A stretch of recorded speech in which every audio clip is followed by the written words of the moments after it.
All right. Hello everybody and welcome to the session. Welcome to the 8th lecture of our chapter Hello Alkanes and Hallurenes. Please let me know in the chat box, am I clearly audible and visible to all my बच्चा party? क्या मेरे सारे first प्रारंभियंस को मेरी आवाज आ रही है? Am I clearly audible and visible to all of you? Yesterday I was thinking about this कि यार आप लोग हमारे फर्स्ट प्रारंभियंस, we were the first student of Next Toppers जिनको मैंने मतलब हम लोगों ने पढ़ाया है ना, मतलब हमारी जो टीम है, तो यस, तो इसलिए मैंने ये बोला. So yes, Audible, visible, all good, all good.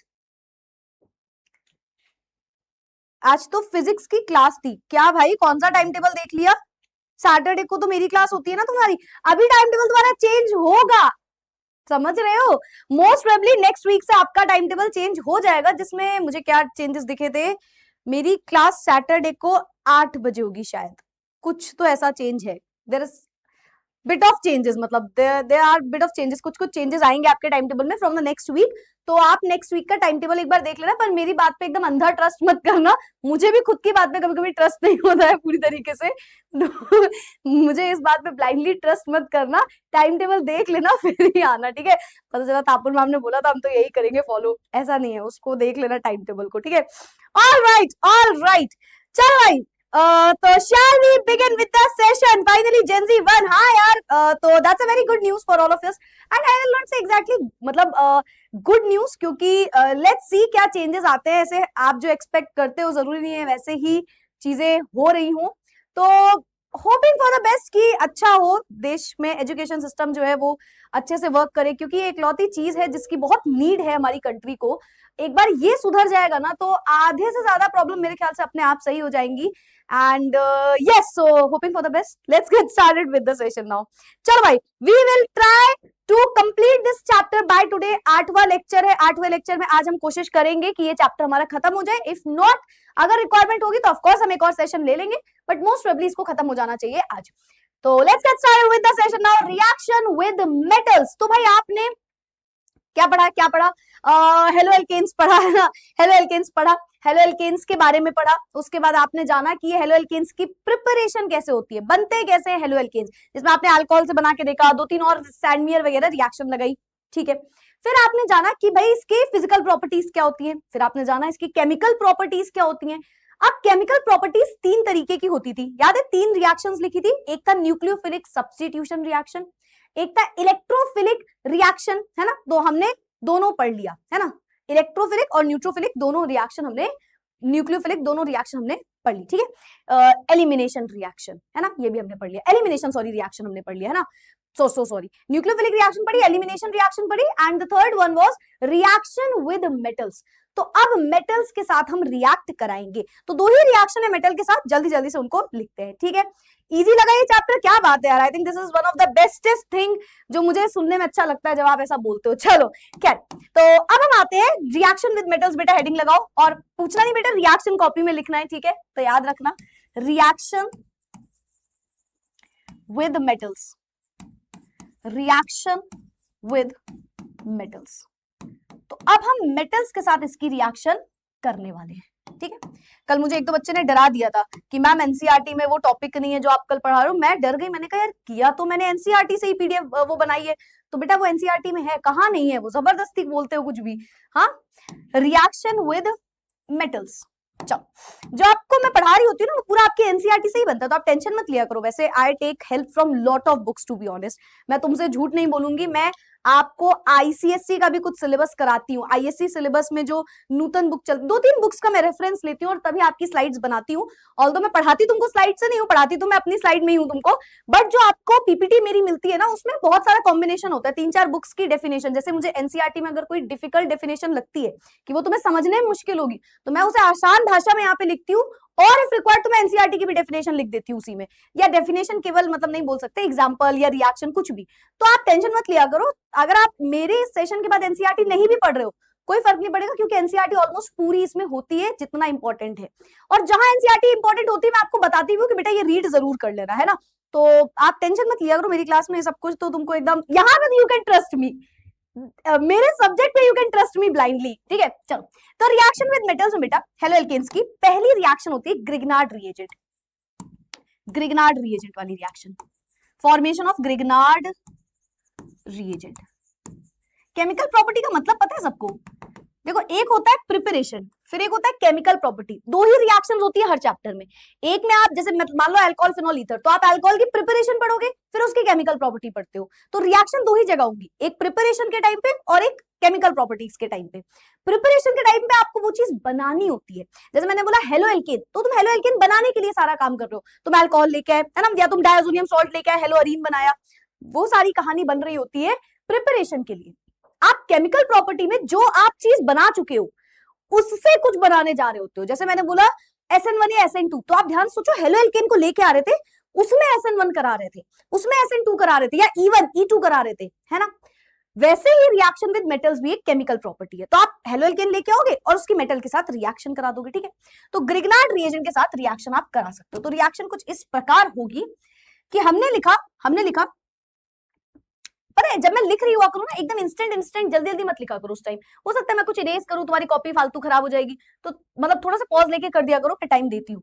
चलो, तो मैंने बोला कि यार हेलो एल्केन लिया और रिएक्शन विद मेटल, यानी कि रिएक्शन विद मैग्नीशियम, मैंने लिखा है ग्रिग्नार्ड रिएजेंट। तो ग्रिग्नार्ड रिएजेंट बेटा इसमें फॉर्म होता है, ये रिएक्शन आप कर रहे हो रिएक्शन विद मैग्नीशियम, ठीक है। तो रिएक्शन विद मैग्नीशियम जब हम करते हैं इसमें, तो प्रोडक्ट बनता है RMgX, मतलब मैग्नीशियम जो है वो जाके इन दोनों के साथ लग जाता है, और इसे ही आप बोलते हो Grignard reagent. This is Grignard reagent, Grignard reagent. ये एक ऑर्गेनोमेटालिक कंपाउंड है, ऑर्गेनोमेटालिक कंपाउंड, ऑर्गेनोमेटालिक कंपाउंड।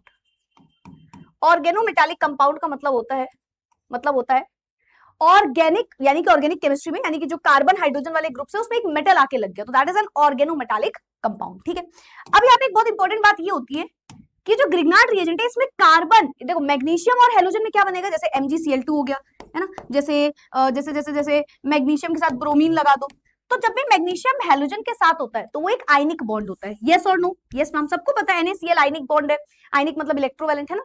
तो इन दोनों के बीच में बेटा लग रहा होता है आयनिक बॉन्ड, आयनिक बॉन्ड, ठीक, यानी कि ट्रांसफर ऑफ इलेक्ट्रॉन से ये बन रहे होते हैं ट्रांसफर ऑफ इलेक्ट्रॉन से, ठीक है। वही जो इन दोनों के बीच का बॉन्ड होता है, यानी कि R और Mg, यानी कि एल्काइल ग्रुप और मैग्नीशियम, इनके बीच का जो बॉन्ड होता है ये होता है बेटा कोवेलेंट बॉन्ड, ये होता है कोवेलेंट बॉन्ड, कोवैलेंट बॉन्ड, ठीक। तो इसमें एक हो रहा होता है आयनिक बॉन्ड और एक बन रहा होता है कोवेलेंट बॉन्ड, एक बन रहा होता है हमारे पास आयनिक बॉन्ड, एक बन रहा होता है हमारे पास कोवेलेंट बॉन्ड। तो इसमें दोनों टाइप के बॉन्ड यहाँ पे बन रहे होते हैं, आयनिक बॉन्ड और कोवेलेंट बॉन्ड, ठीक है। चलो, मेरे ख्याल से ये भी हमारे बच्चों को समझ में आ गया होगा, आयनिक बॉन्ड और कोवेलेंट बॉन्ड क्लियर हो गया होगा, ठीक है। अच्छा, ये समझ में आ गया? Yes ma'am. अब हम आगे बढ़ते हैं। अब सुनना, इसी का एक एग्जांपल मान लो, कोई भी, चलो कोई भी एग्जांपल ले लो पहले तो, है ना, ऐसा ना हो तुम बोलो भाई एक ही रिएक्शन है, आप कोई भी एग्जांपल ले सकते हो। फॉर एग्जांपल ले लो फॉर एग्जांपल कोई भी हेलो एल्केन उठाओ, जैसे कि मैंने उठा लिया क्या उठा ले, C2H5CH3, कोई भी उठा, CH3Cl, रिएक्शन कराई मैग्नीशियम के साथ, क्या बन जाएगा, CH3MgCl, ये बन गया RMgX, इसे बोलते हैं ग्रिग्नार्ड रिएजेंट। एक बहुत इंपॉर्टेंट कंपाउंड है, ग्रिग्नार्ड रिएजेंट भी बहुत इंपॉर्टेंट होता है, बहुत जगह पे यूज होता है। अच्छा, एक बहुत इंपॉर्टेंट बात आपको पता है, ये जो रिएक्शन होती है ना, ये एनहाइड्रस कंडीशन में प्रोसीड करती है, एनहाइड्रस कंडीशन में ये रिएक्शन प्रोसीड करती है, ठीक है। मतलब बिल्कुल भी पानी नहीं होना चाहिए, वाटर की प्रेजेंस तो होनी नहीं चाहिए, ये बहुत रिएक्टिव होता है। बल्कि आपको पता है ग्रिग्नार्ड रिएजेंट को स्टोर किया जाता है काफी अच्छे तरीके से, ताकि वो रिएक्ट ना कर जाए। ग्लास कंटेनर प्रॉपर जार बंद कर दिया जाता है, क्योंकि वो एयर में जो मॉइस्चर सोचो प्रेजेंट है ना, कितने कम अमाउंट में मॉइस्चर है, उससे भी रिएक्ट कर सकता है, उससे भी वो रिएक्ट कर सकता है। And that is the reason इसको एयर टाइट कंटेनर में, एयर टाइट कंटेनर में रखा जाता है, kept in air tight container, है ना, it is kept in air tight container, ठीक है, because it is very reactive, moisture से भी react कर जाता है, so that it cannot react with moisture present in the air, ठीक है, so that it can not react with the moisture present in the air, ये उसके साथ भी रिएक्ट कर देगा, ठीक है, बहुत ज्यादा रिएक्टिव होता है और हाइड्रोकार्बन बना लेगा, रिएक्ट करके फॉर्म करता है हाइड्रोकार्बन, हाइड्रोकार्बन तुरंत तुरंत ये रिएक्ट करके हाइड्रोकार्बन बनाना चाहता है, इसलिए हम इसको बहुत ही ज्यादा यू कैन से प्रिजर्व करके रखते हैं ताकि ये रिएक्शन ना कर दे, ठीक है, नोट कर लो इसको, बताओ कोई दिक्कत, बताओ बताओ, क्लियर, कोई दिक्कत? जेई के सिलेबस में ये एक अलग टॉपिक है ग्रिग्नार्ड वाला, हाँ बेटा इट इज इंपॉर्टेंट, बोल रही हूँ ना, बट है सब कुछ यही उसमें भी, बताओ कोई दिक्कत? क्लास की ड्यूरेशन, कल तुम्हारी क्लास जल्दी थी ना, आज थोड़ा लेट करेंगे, लेट मतलब 10-15-20 मिनट लेट, मतलब 1.5 घंटे हो सकता है, ठीक है, आज मना नहीं करना, चैप्टर खत्म हो जाएगा तुम्हारा बढ़िया, ठीक है, नेक्स्ट एकदम डाउट सेशन ले लेंगे इसका और अपन अल्कोहल फिनॉल ईथर स्टार्ट कर देंगे, ठीक है, चलो तो और रीड करते हैं, थोड़ा सा और समझते हैं इसके बारे में।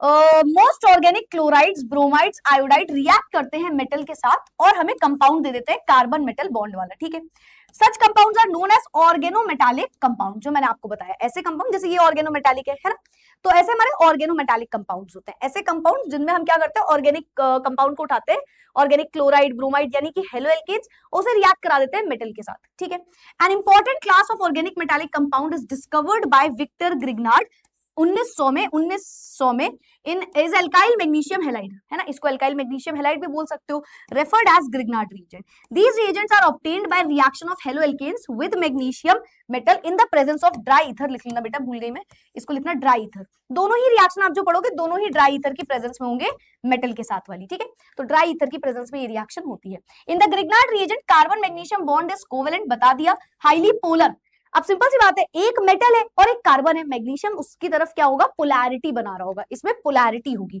यहाँ पे अगर आप लिखना चाहो तो लिख भी दो, पार्शियल पॉजिटिव और पार्शियल नेगेटिव चार्ज होता है ना, तो मेटल है तो हल्का हल्का पॉजिटिव चार्ज रहेगा और कार्बन यहाँ पे हल्का हल्का नेगेटिव चार्ज दिखाएगा, pulling electrons from electropositive magnesium, the magnesium halogen bond is essentially ionic, बता दिया, मैग्नीशियम हैलोजन के बीच में आयनिक बॉन्ड है।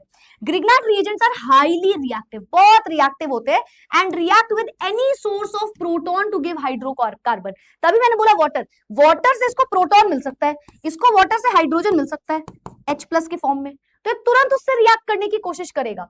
Even water, alcohols, amines are sufficiently acidic to convert them into hydrocarbon, ये उससे रिएक्ट करके तुरंत हाइड्रोकार्बन में कन्वर्ट हो सकता है। It is therefore necessary to avoid even traces of moisture, हल्का सा भी पानी नहीं होना चाहिए, जैसा मैंने कहा एयर में भी जो हल्का सा मॉइस्चर है ना उससे भी रिएक्ट कर जाएगा to form from a Grignard reagent. That is why reactions is carried out in a dry ether. On the other hand, this could be considered as one of the method for converting halide to hydrocarbon. तो halogen को आप hydrocarbon में convert कर सकते हो। For example देखो, RX लिया, magnesium से रिएक्ट कराया, RMgX बन गया, RMgX को हम बोलते हैं ग्रिग्नार्ड रिएजेंट, ठीक है। अगर ये पानी के प्रेजेंस में आ गया तो ये तुरंत इससे हाइड्रोजन ले लेगा, इससे H+ ले लेगा और ये बन जाएगा RH और MgOH, ठीक है। तो ये पूरी हमारी ओवरऑल रिएक्शन हो गई। बताओ किसी को कोई दिक्कत? फ्लोरीन क्लोरीन से नहीं, फ्लोरीन वगैरह तो आप पढ़ोगे नहीं, कहीं फ्लोरीन आपको यहाँ पे नहीं लिखना है, ये रिएक्शन ज्यादातर क्लोरीन और ब्रोमीन के साथ ही आप लिखोगे, ठीक है। चलो भाई, तो ग्रिग्नार्ड रिएजेंट में किसी को कोई डाउट तो नहीं आया? यस बेटा, ग्रिग्नार्ड रिएजेंट सिर्फ मैग्नीशियम के साथ हो रहा है। देखो कोई और मेटल आएगा, जैसे देखो आप दो ही मेटल के साथ रिएक्शन पढ़ते हो, एक मैग्नीशियम और एक सोडियम, तो मैग्नीशियम वाली रिएक्शन ग्रिग्नार्ड रिएजेंट बनाती है और सोडियम वाली रिएक्शन, दूसरी रिएक्शन जो हम करने जा रहे हैं वो भी एक नेम्ड रिएक्शन है, वुड्स रिएक्शन है। वुड्स रिएक्शन आपने क्लास 11th में भी सुनी होगी, तो हम नेक्स्ट रिएक्शन वुड्स रिएक्शन करने जा रहे हैं। तो आप सिर्फ मैग्नीशियम और सोडियम की ही रिएक्शन यहाँ पे पढ़ने वाले हो, because these are more important, ठीक है। बताओ कोई डाउट तो नहीं आया? कैन नॉट के बाद मैम क्या लिखा है? मैं एक बार लिख दूं तो मुझसे पूछा मत करो, मैं फिर भूल जाती हूँ मैंने क्या लिखा है। So that can not react, क्या डॉक्टर बनेगा रे तू? तुम लोग में से किसी को डॉक्टर बनना है तो यार मेरी राइटिंग कभी कभी वैसी हो जाती है, it's okay, forgive me guys. React, अरे यार वैसे मेरी राइटिंग अच्छी है, इतनी खराब नहीं है, मतलब उतनी भी खराब नहीं है, अच्छी है ना मेरी राइटिंग।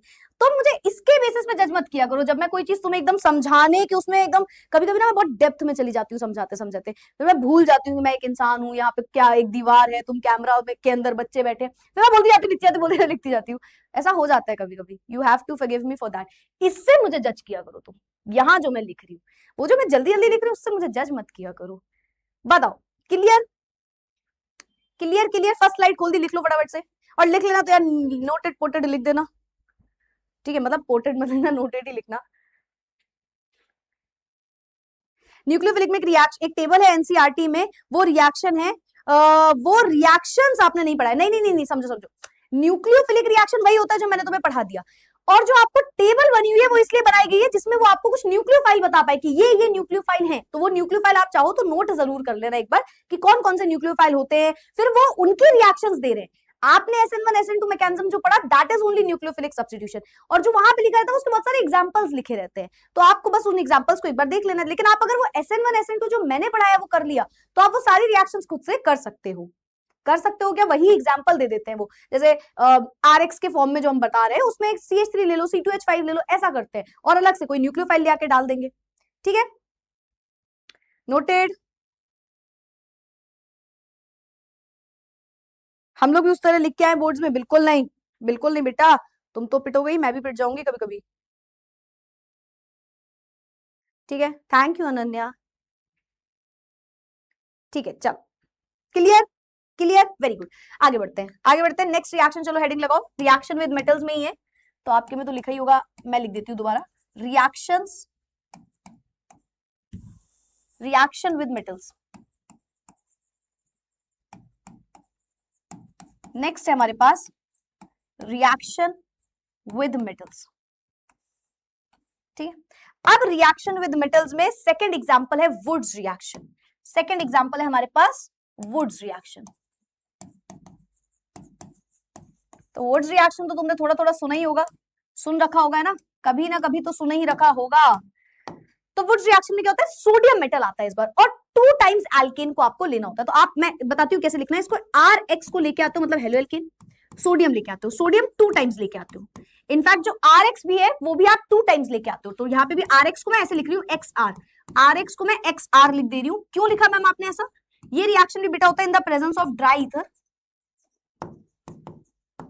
ठीक है, और इस रिएक्शन में होगा क्या, ये जो सोडियम है ये दोनों हैलोजन को लेके बाहर निकल जाएगा, और बचे हुए जो एल्काइल ग्रुप्स हैं वो आपस में जुड़ जाएंगे। तो अगर आपको कभी एल्केन्स बनाना है तो आप ये रिएक्शन लगाते हो, क्या बन जाएगा देखो, R और R, ये वाला ग्रुप बन गया, प्लस 2 टाइम्स ऑफ NaX जो है वो बाहर निकल गया। मैं एक एग्जांपल देती हूँ इसका, जैसे हमने बोला यहाँ पे, फॉर एग्जांपल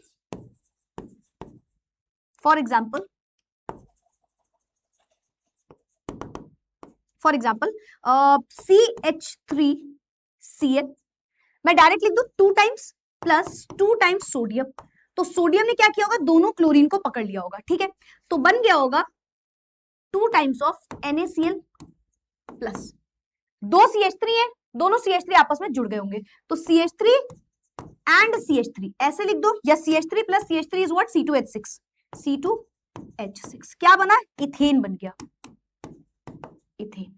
मैंने आपको एक चीज पढ़ाई थी 11th में, और मैंने बोला था ये एक्स्ट्रा नॉलेज है, पढ़ लो अभी ताकि 12th में याद रहे। तो आप मुझे बताओगे यहाँ पे क्या हो रहा है, असेंट ऑफ चेन या डिसेंट ऑफ चेन? ठीक है, ये आपने क्लोरोमीथेन लिया, लिख लेना हर जगह क्लोरोमीथेन, है ना। देखो एक बात बताओ, ऑर्गेनिक में कई बार चीजें पढ़ने में आसान लगती है, क्वेश्चन करने में मुश्किल हो जाती है। उसका रीजन क्या होता है, छोटी छोटी चीजों को ध्यान दिया करो। अब आपको ना जब क्वेश्चन देगा तो वो रिएक्शन तो नहीं लिखेगा ना, वो आपको ऐसे लिख के देगा RX plus 2Na plus XR, ऐसा नहीं करते। तो इसको ना रटना नहीं कभी भी, इसको समझ लो, लिख लो, थोड़ा थोड़ा याद रखो, पर रटो नहीं। मतलब अगर वो आपको लिख दे कि किसी रिएक्शन में ना लेट्स से क्लोरोइथेन से हमको एल्केन बनाना है, तो आप कंफ्यूजन नहीं क्रिएट कर लेना। तो क्लोरोइथेन क्या है, आप इसको लिख लो, ये क्लोरोमीथेन है, ऐसे क्लोरोइथेन हो सकता है, इससे आपको कोई एल्केन बनाना है, तो एल्केन कैसे बनता है, वुड्स रिएक्शन से बनता है।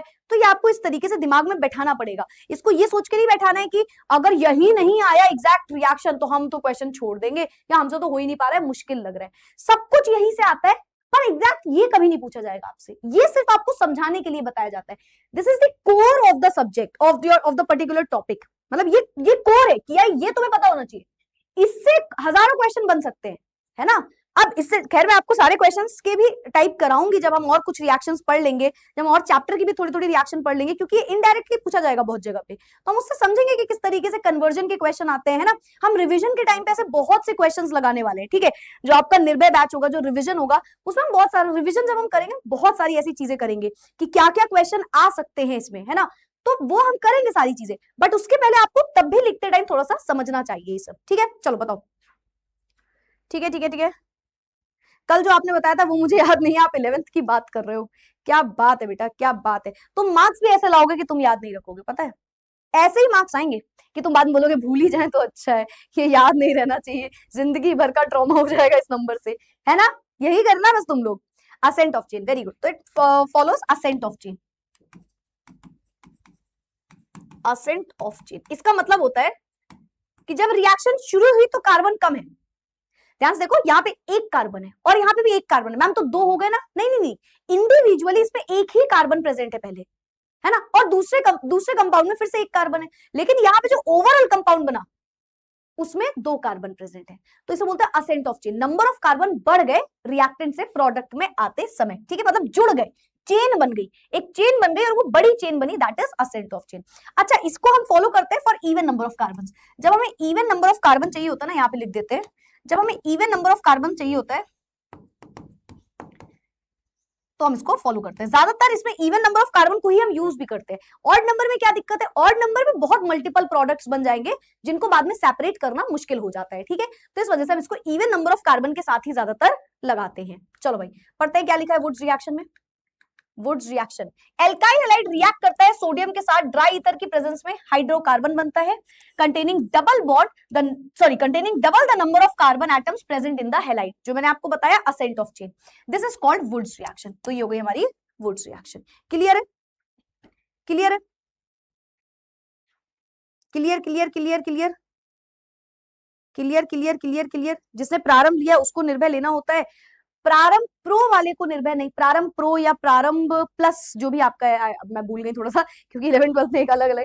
प्रारंभ प्रो या प्रारंभ प्लस वालों को नहीं लेना होता है निर्भय, बट अगर प्रारंभ सिंपल वाला आपने परचेस किया था तो निर्भय फिर आपको लेना पड़ता है, ऐसा होता है।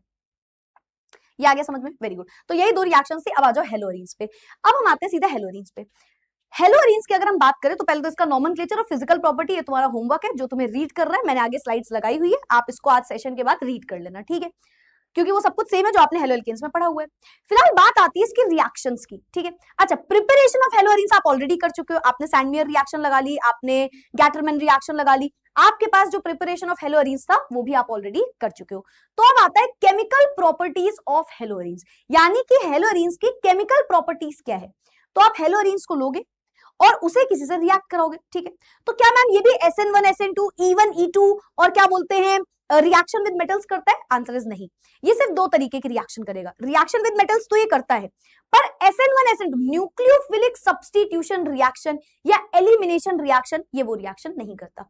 ये इलेक्ट्रोफिलिक सब्स्टिट्यूशन करता है, इलेक्ट्रोफाइल इसमें अटैक करता है, ना कि न्यूक्लियोफाइल। अब क्वेश्चन आता है ऐसा क्यों, और ये क्वेश्चन आपसे पूछा भी जा सकता है, ठीक है। सुन लो, पहले सुन लो जल्दी से। मैं 1 मिनट फोन साइड रख दे रही हूँ, मेरा हाथ दर्द हो रहा है, ठीक है। तो सुनो मेरी बात। तो जो हमारा हेलोअरीन्स होता है ना, इसको लिखते हैं चलो। जो हमारा हेलोअरीन्स होता है ना, हेलोअरीन्स जो होता है ना, वो न्यूक्लियोफिलिक सब्स्टिट्यूशन रिएक्शन नहीं करता। न्यूक्लियोफिलिक सब्स्टिट्यूशन रिएक्शन जो हमने पढ़ा है ना, ये वो काम नहीं करता। क्या करता है मैम?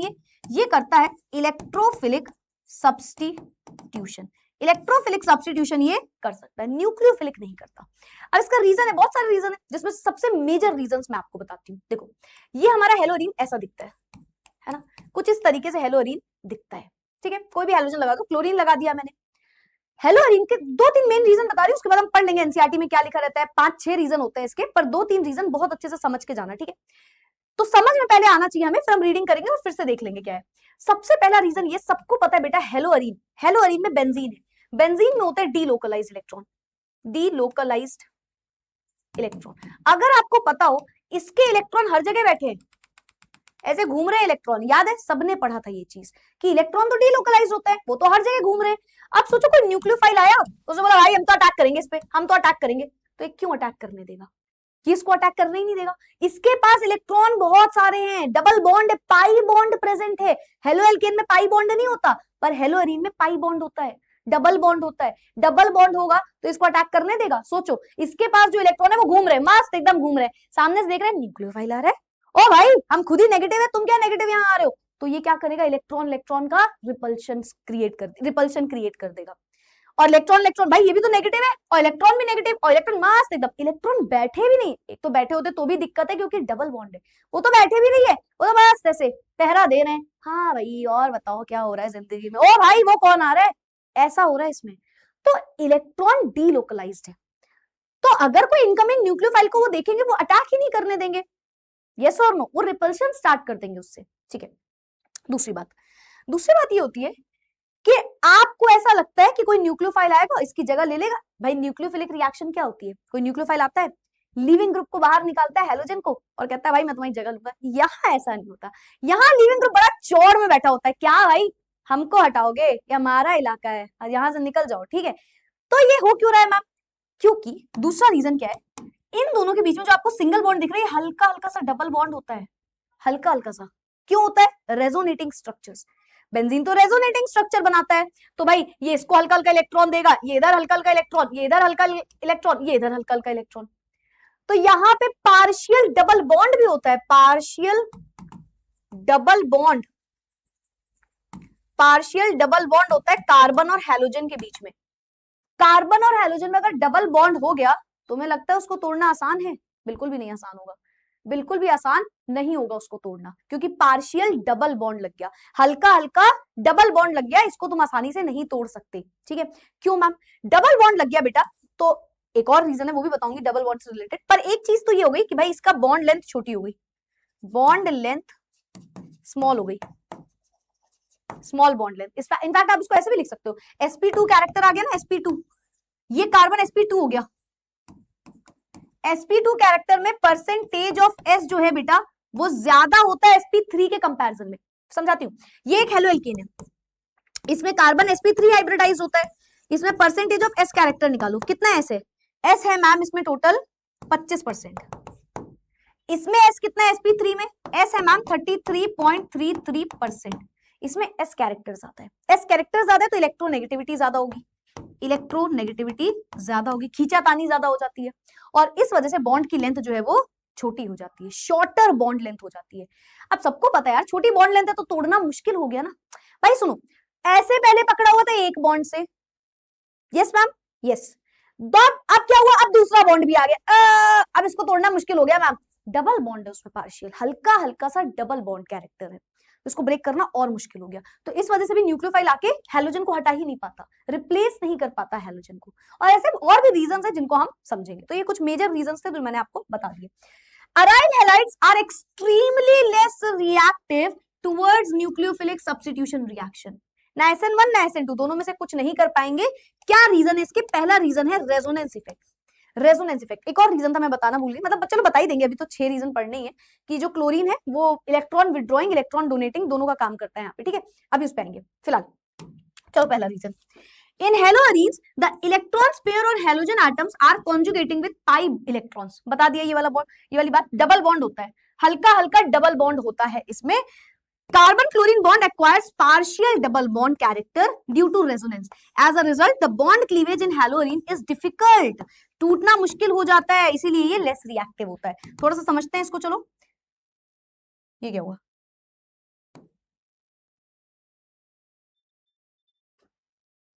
वैसे तो इस रूम में मेरे अलावा कोई आत्मा है नहीं, पता नहीं क्या हो रहा है ना, कोई भूत मुझे दिख तो रहा नहीं है। चलो ठीक है, तो देखो इसको, देखो भाई समझो, दिख रही हूँ ना मैं, हाँ ठीक है। तो देखो ये इसको इलेक्ट्रॉन दे रहा है भाई, रेजोनेंस स्ट्रक्चर बना रहा है, रेजोनेटिंग स्ट्रक्चर, और आपको भी कॉपी में बनाना है, इस क्लास के बाद बना लेना, कल संडे है, कल आधे 15-20 मिनट या 30 मिनट का टाइम निकाल के आप ये पढ़ लेना जो मैं बता रही हूँ, ठीक है। आज इसको सुनो या लिखना चाहो लिख लो साथ ही साथ, है ना। तो इसको इलेक्ट्रॉन दे रहा है भाई, रेजोनेटिंग स्ट्रक्चर्स तो बनाने सबको आते हैं, यहाँ पे बन गया रेजोनेटिंग स्ट्रक्चर, ये तो सब हम पढ़ के आए मैम। तो इसके जो कॉन्जुगेटिंग स्ट्रक्चर्स है, जो रेजोनेटिंग स्ट्रक्चर्स है, उसमें जो और स्ट्रक्चर्स बन रहे हैं भाई, ये भी स्ट्रक्चर, ये भी सब इसी के स्ट्रक्चर्स हैं। तो इसमें आप देखो कार्बन और हेलोजन में पार्शियल डबल बॉन्ड होता है, कभी कभी थोड़ा थोड़ा डबल बॉन्ड आ जाता है, डबल बॉन्ड को तोड़ना is very difficult. Single bond के कंपैरिजन में तो ज्यादा डिफिकल्ट भाई, एक उंगली से पकड़ा हुआ है थोड़ा छूट सकता है आसानी से, पर दो उंगली से पकड़ लिया तो तोड़ना मुश्किल हो गया, ठीक है। So this is what, this is, क्या भाई क्या कहना क्या चाह रहे हो, this is what, this is point number 1, resonance effect. बोलो किसी को कोई भी दिक्कत, किसी को कोई भी doubt, problem, you can ask me, बताओ। मैम जो नोट करना है वो बता देना प्लीज। अरे बेटा सब कुछ नहीं नोट करना है, ऐसे डराया मत करो मुझे। इसमें तो रेजोनेंस इफेक्ट लिखो, फिर उसके बाद ये वाला पॉइंट लिखो, अपने हिसाब से लिख लो। कार्बन क्लोरीन बॉन्ड ब्रेक करना इज नॉट दैट इजी, क्योंकि इसमें डबल पार्शियल डबल बॉन्ड आ जाता है। लिख लो अपने हिसाब से, पूरा लिखना चाहो पूरा लिख लो, है ना। बताओ क्लियर है, क्लियर है सभी को, क्लियर है सभी को। अब इसमें दो चीजें, कोई एक इंसान ने लिखा है कि मैम पॉजिटिव नहीं नेगेटिव चार्ज आएगा, भी आएंगे। जो क्लोरीन होता है ना बेटा, वो इलेक्ट्रॉन विड्रॉइंग भी होता है, इलेक्ट्रॉन डोनेटिंग भी होता है, दोनों स्ट्रक्चर्स दिखा रहा होता है, ठीक है। चलो ये क्लियर है सबको, ठीक है ठीक है ठीक है ठीक है। चलो वेरी गुड वेरी गुड, तो ये वाली बात भी सबको समझ में आ गई, वेरी गुड। सेकंड क्या है, difference in hybridisation of carbon, बता दिया। जब हेलो एल्केन पढ़ते हो sp3 हाइब्रिडाइज्ड होता है, हेलो अरीन पढ़ोगे sp2 हाइब्रिडाइज्ड होता है, sp2 हाइब्रिडाइज्ड हो जाता है with the greater s character बढ़ जाता है, इलेक्ट्रोनेगेटिविटी बढ़ जाती है, इलेक्ट्रॉन्स को पकड़ के रख सकता है tightly hybridised carbon halo alkane के कंपैरिजन में। The bond length of hello Areen is smaller, बता दिया, छोटी बॉन्ड लेंथ होती है, सारे रीजन बता दिए भाई। sp2 कैरेक्टर आ जाता है, इलेक्ट्रोनेगेटिविटी बढ़ जाती है, इलेक्ट्रॉन को पकड़ के रखता है और इस वजह से न्यूक्लियोफाइल अटैक नहीं कर पाता, और साथ ही साथ बॉन्ड लेंथ छोटी हो जाती है तो हेलोजन भी नहीं निकलता है, लिविंग ग्रुप खराब हो गया। नेक्स्ट है इनस्टेबिलिटी ऑफ फिनाइल कैटायन, ये भी इंपॉर्टेंट, ये भी समझो। अब जो कार्बन है, जो कार्बन है, आप क्या बोलते हो, आप कहते हो कार्बोकैटायन बनना चाहिए, यस और नो, SN1 SN2। जब भी सब्स्टिट्यूशन रिएक्शन पढ़ते हो तो भाई कार्बोकैटायन होना चाहिए, मतलब कार्बन पे पॉजिटिव चार्ज होना चाहिए। जब बेंजीन के कार्बन पे पॉजिटिव चार्ज आता है तो उसे कार्बोकैटायन नहीं फिनाइल आयन बोलते हैं, है ना, कि भाई पॉजिटिव आयन आ रहा है तो फिनाइल कैटायन, कार्बोकैटायन नहीं फिनाइल कैटायन उसको बोलने लगते हैं, ठीक है। फिनाइल कैटायन दरअसल बहुत ही अनस्टेबल स्ट्रक्चर है, अनस्टेबल ग्रुप है, मतलब आप सोचते हो कार्बोकैटायन बनना चाहिए, सही बात है।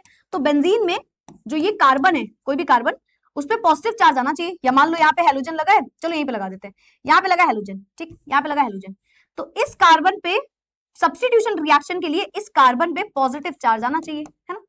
पर जब इस पे पॉजिटिव चार्ज तुम दोगे तो ये काफी अनस्टेबल हो जाता है, पूरा स्ट्रक्चर अनस्टेबल हो जाता है। तो क्यों, क्योंकि सारे डीलोकलाइज्ड इलेक्ट्रॉन है यार, वो कार्बन को पॉजिटिव चार्ज आने देंगे, तुम्हें लग रहा है, सोचो। In case of haloarine, phenyl cation formed as a result of self-ionization will not be stabilized by resonance and therefore SN1 mechanism is ruled out. तो आप उसको स्टेबल कर ही नहीं सकते, वो अनस्टेबल हो गया, कार्बन पे पॉजिटिव चार्ज है वो अनस्टेबल हो गया।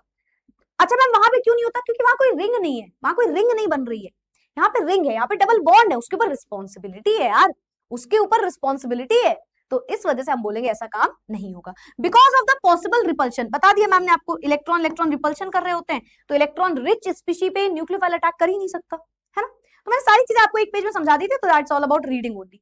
अब आते हैं अच्छा एक तरीका है, देखो ये सब समझ गए होगे, इसके मेन मेन पॉइंट लिख लो, और चाहना तो लिख लेना भाई बाकी इसकी चीजें, ठीक है। कहो तो टाइम दे दो 1 मिनट का, लिख लो, ठीक है ठीक है लिख लो, चलो अच्छा लिख लो, 1 मिनट का टाइम ले लो, लिख लो। 33 हो रहा है ना, 40 मैं कह रही 33 हो रहा है, 43 पे 33 हो रहा है ना, 35 तक का टाइम दे रही हूँ, लिख लो जो लिखना है, ठीक है। ये केमिकल प्रॉपर्टी है मैम, यस बेटा ये केमिकल प्रॉपर्टी है। प्रिपरेशन आप हेलोरीन्स की पढ़ चुके हो, सैंडमियर रिएक्शन, और कौन सी रिएक्शन पढ़ी थी तुमने, बेल्ज़स्कीमन पढ़ी है, बेल्ज़स्कीमन आगे पढ़ा दूंगी, बेल्ज़स्कीमन रिएक्शन होती है फ्लोरोबेंजीन बनाने के लिए, है ना। गैटरमैन रिएक्शन पढ़ चुके हो, आइडोबेंजीन बनाने का प्रोसेस पढ़ चुके हो, तो वो प्रिपरेशन हो चुकी है, ठीक है। बताओ क्लियर क्लियर क्लियर क्लियर। हाँ बेटा ऑर्गेनिक वाली कॉपी अगर अलग से बनाई है उसमें लिखो, अदरवाइज नॉर्मल कॉपी में लिख लो, ठीक है। पॉजिटिव तो नेगेटिव के साथ रिएक्ट नहीं करेगा मैम, नेगेटिव के साथ रिएक्ट नहीं करेगा मतलब जो फिनाइल कैटायन बोला वो अनस्टेबल स्ट्रक्चर हो जाता है बेटा, वो स्ट्रक्चर ही अनस्टेबल हो जाता है, ठीक है ठीक है ठीक है ठीक है ठीक है ठीक है ठीक है क्लियर।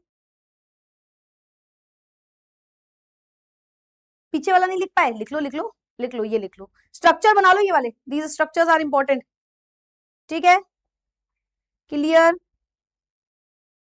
एंजल कह रही मैं डोसा खाओगे, मैं अच्छा बना लेती हूँ, यार मतलब एंजल तुम अच्छे मार्क्स लाओ तो मैं आऊं तुम्हारे घर, है ना, करूं कुछ एंजल वाले काम तो आए हम तुम्हारे घर, ठीक है। एमसीक्यू नहीं कर पाते मैम, कुछ टिप्स दे दो, करवाएंगे ना तुमको यार, बहुत एमसीक्यूज करवा देंगे तुमको, बहुत सारे क्वेश्चंस करवाऊंगी मैं।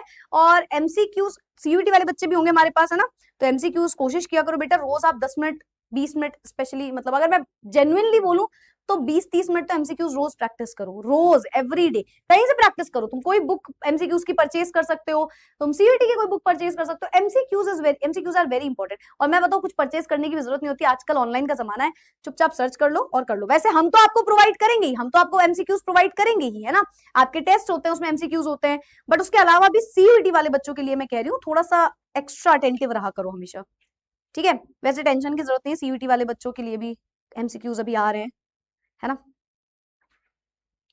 Thank you Sukhman. चलो आगे बढ़ जाए। सीपीपी मुश्किल क्यों बनाते हो मैम आप, सीपीपी मुश्किल लगती है क्या? सीपीपी कुछ नहीं है, सबसे इंपॉर्टेंट प्रीवियस ईयर बस उठा देती हूँ मैं उसमें, तो सीपीपी इज नॉट डिफिकल्ट। उसके सोल्यूशन भी, और सोल्यूशन डिटेल में भी देती हूँ मैं, कि तुम सोल्यूशन को समझो कि उसमें क्या हो रहा है, कैसे हो रहा है। तो सीपीपी डिफिकल्ट तो नहीं है यार, कभी कुछ लगे तो पूछ सकते हो आप लोग ऐसे, है ना। अपने बनाए हुए नोट्स दे दो मैम, प्रिंट करवा लेंगे, क्या बात है बेटा।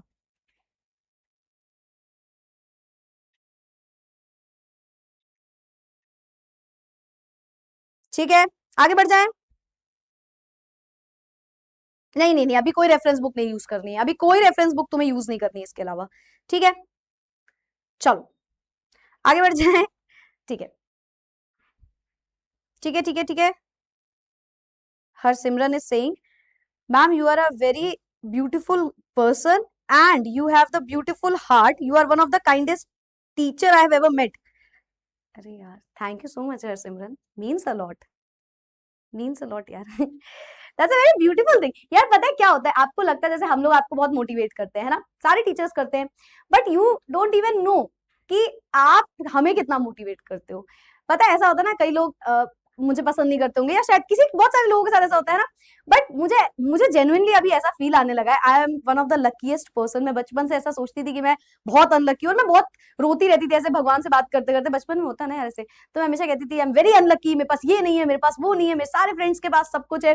बट आई फील अभी फिलहाल मुझे ऐसा लगता है I am very grateful and I am very lucky कि even in the worst situation, अगर कभी मेरे लाइफ का सबसे खराब भी टाइम चल रहा होगा ना, तो पता है सबसे खुशी की बात मेरे लिए क्या है, मैं उस टाइम पे भी किसी ना किसी की फेवरेट टीचर जरूर होगी, एंड आई थिंक ये मुझे बहुत अच्छी फीलिंग आती है। तो I think you guys have given me everything I wanted in my life. तो थैंक यू सो मच यार, you people motivated me every single time, thank you so much. चलो आगे बढ़ जाए। ये कर लिया सबने, क्लियर हो गया, ठीक है ठीक है। चलो आगे बढ़ते। तस्कीन सिंह, कौन कमबख्त आपको पसंद नहीं करेगा। यार मैं चैट साइड रखती हूँ। चलो भाई, आई होप आप सभी ने बेटा नोट कर लिया होगा, ये कुछ इंपॉर्टेंट पॉइंट्स थे, और ये बोर्ड्स में आपको थ्योरी में पूछा जाता है, थ्योरी में बहुत कम चीजें ऑर्गेनिक में पूछी जाती है, पर ये थ्योरेटिकली आपसे पूछ सकते हैं। चलो भाई, अब हम आते हैं इसकी केमिकल प्रॉपर्टीज में। आपने ये समझा कि केमिकल प्रॉपर्टीज में न्यूक्लियोफिलिक रिएक्शन नहीं हो सकती, इलेक्ट्रोफिलिक की बात बाद में करेंगे, न्यूक्लियोफिलिक और एलिमिनेशन जो हम पढ़ रहे थे वो यहाँ पे नहीं होता। लेकिन एक कंडीशन है, एक कंडीशन है, प्यारी कंडीशन है, देयर इज वन कंडीशन, सुनना। न्यूक्लियोफिलिक रिएक्शन देखो ये कर सकता है, न्यूक्लियोफिलिक रिएक्शन में से एक कंडीशन है जिसमें ये रिएक्शन करेगा बेटा, एक कंडीशन, वो भी बहुत ड्रास्टिक कंडीशन होती है। इस प्रोसेस का नाम होता है डाउस प्रोसेस, डाउस प्रोसेस, ठीक। ये काफी ड्रास्टिक कंडीशन में होगा, लेकिन जैसा मैंने बोला बहुत ही ड्रास्टिक कंडीशन में होता है, ड्रास्टिक कंडीशन, और इसकी कंडीशन आपको याद रखनी है। Again mechanism is not in your syllabus, आप अगर कंपटीशन की प्रिपरेशन करोगे मैकेनिज्म आपसे इसका भी पूछा जाता है, ठीक है, पूछा जाता है मतलब उससे रिलेटेड क्वेश्चन आ सकते हैं, बोर्ड्स में नहीं पूछे जाते। फिलहाल डाउस प्रोसेस क्या होता है, आपको उठाना है हेलोअरीन यानी कि क्लोरोबेंजीन, क्लोरोबेंजीन, ठीक है, यहाँ पे क्लोरीन लग जाएगा। इसकी रिएक्शन होती है, दो स्टेप में करते हैं, चलो। इसकी रिएक्शन होती है NaOH के साथ, ठीक, NaOH के साथ रिएक्शन होती है, ठीक है।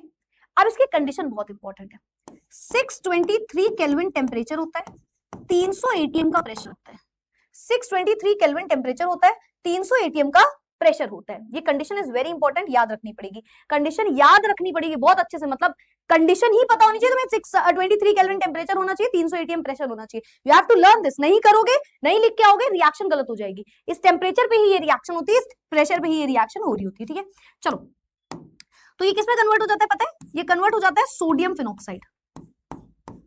और सोडियम फिनॉक्साइड आज याद रख लेना, क्योंकि आज के बाद बहुत जगह तुम इसको यूज करोगे। दिस इज सोडियम फिनॉक्साइड, मैं सब लिख देती हूँ। दिस इज क्लोरोबेंजीन, ठीक है, this is sodium phenoxide, phenoxide, ठीक है। अभी आएंगे, अभी समझाऊंगी। इसमें जब H+ रिएक्ट करेगा बेटा, इसमें H+ रिएक्ट करता है, H+ लिख लो, HCl लिख लो, चलेगा, ठीक है। मतलब कहीं से H+ आना चाहिए, ठीक है। तो ये बन जाता है फिनॉल। ये आपको अल्कोहल फिनॉल ईथर में फिर से पढ़ाऊंगी रिएक्शन, ठीक है। और तब मैं बोलूंगी बेटा पढ़ाया हुआ है, तुम बोलना हाँ मैम पता है। तो बन जाता है फिनॉल, फिनॉल, ठीक है। अल्कोहल फिनॉल रिएक्शन में फिर से पढ़ेंगे। अभी इसको मैं एक्सप्लेन करती हूँ।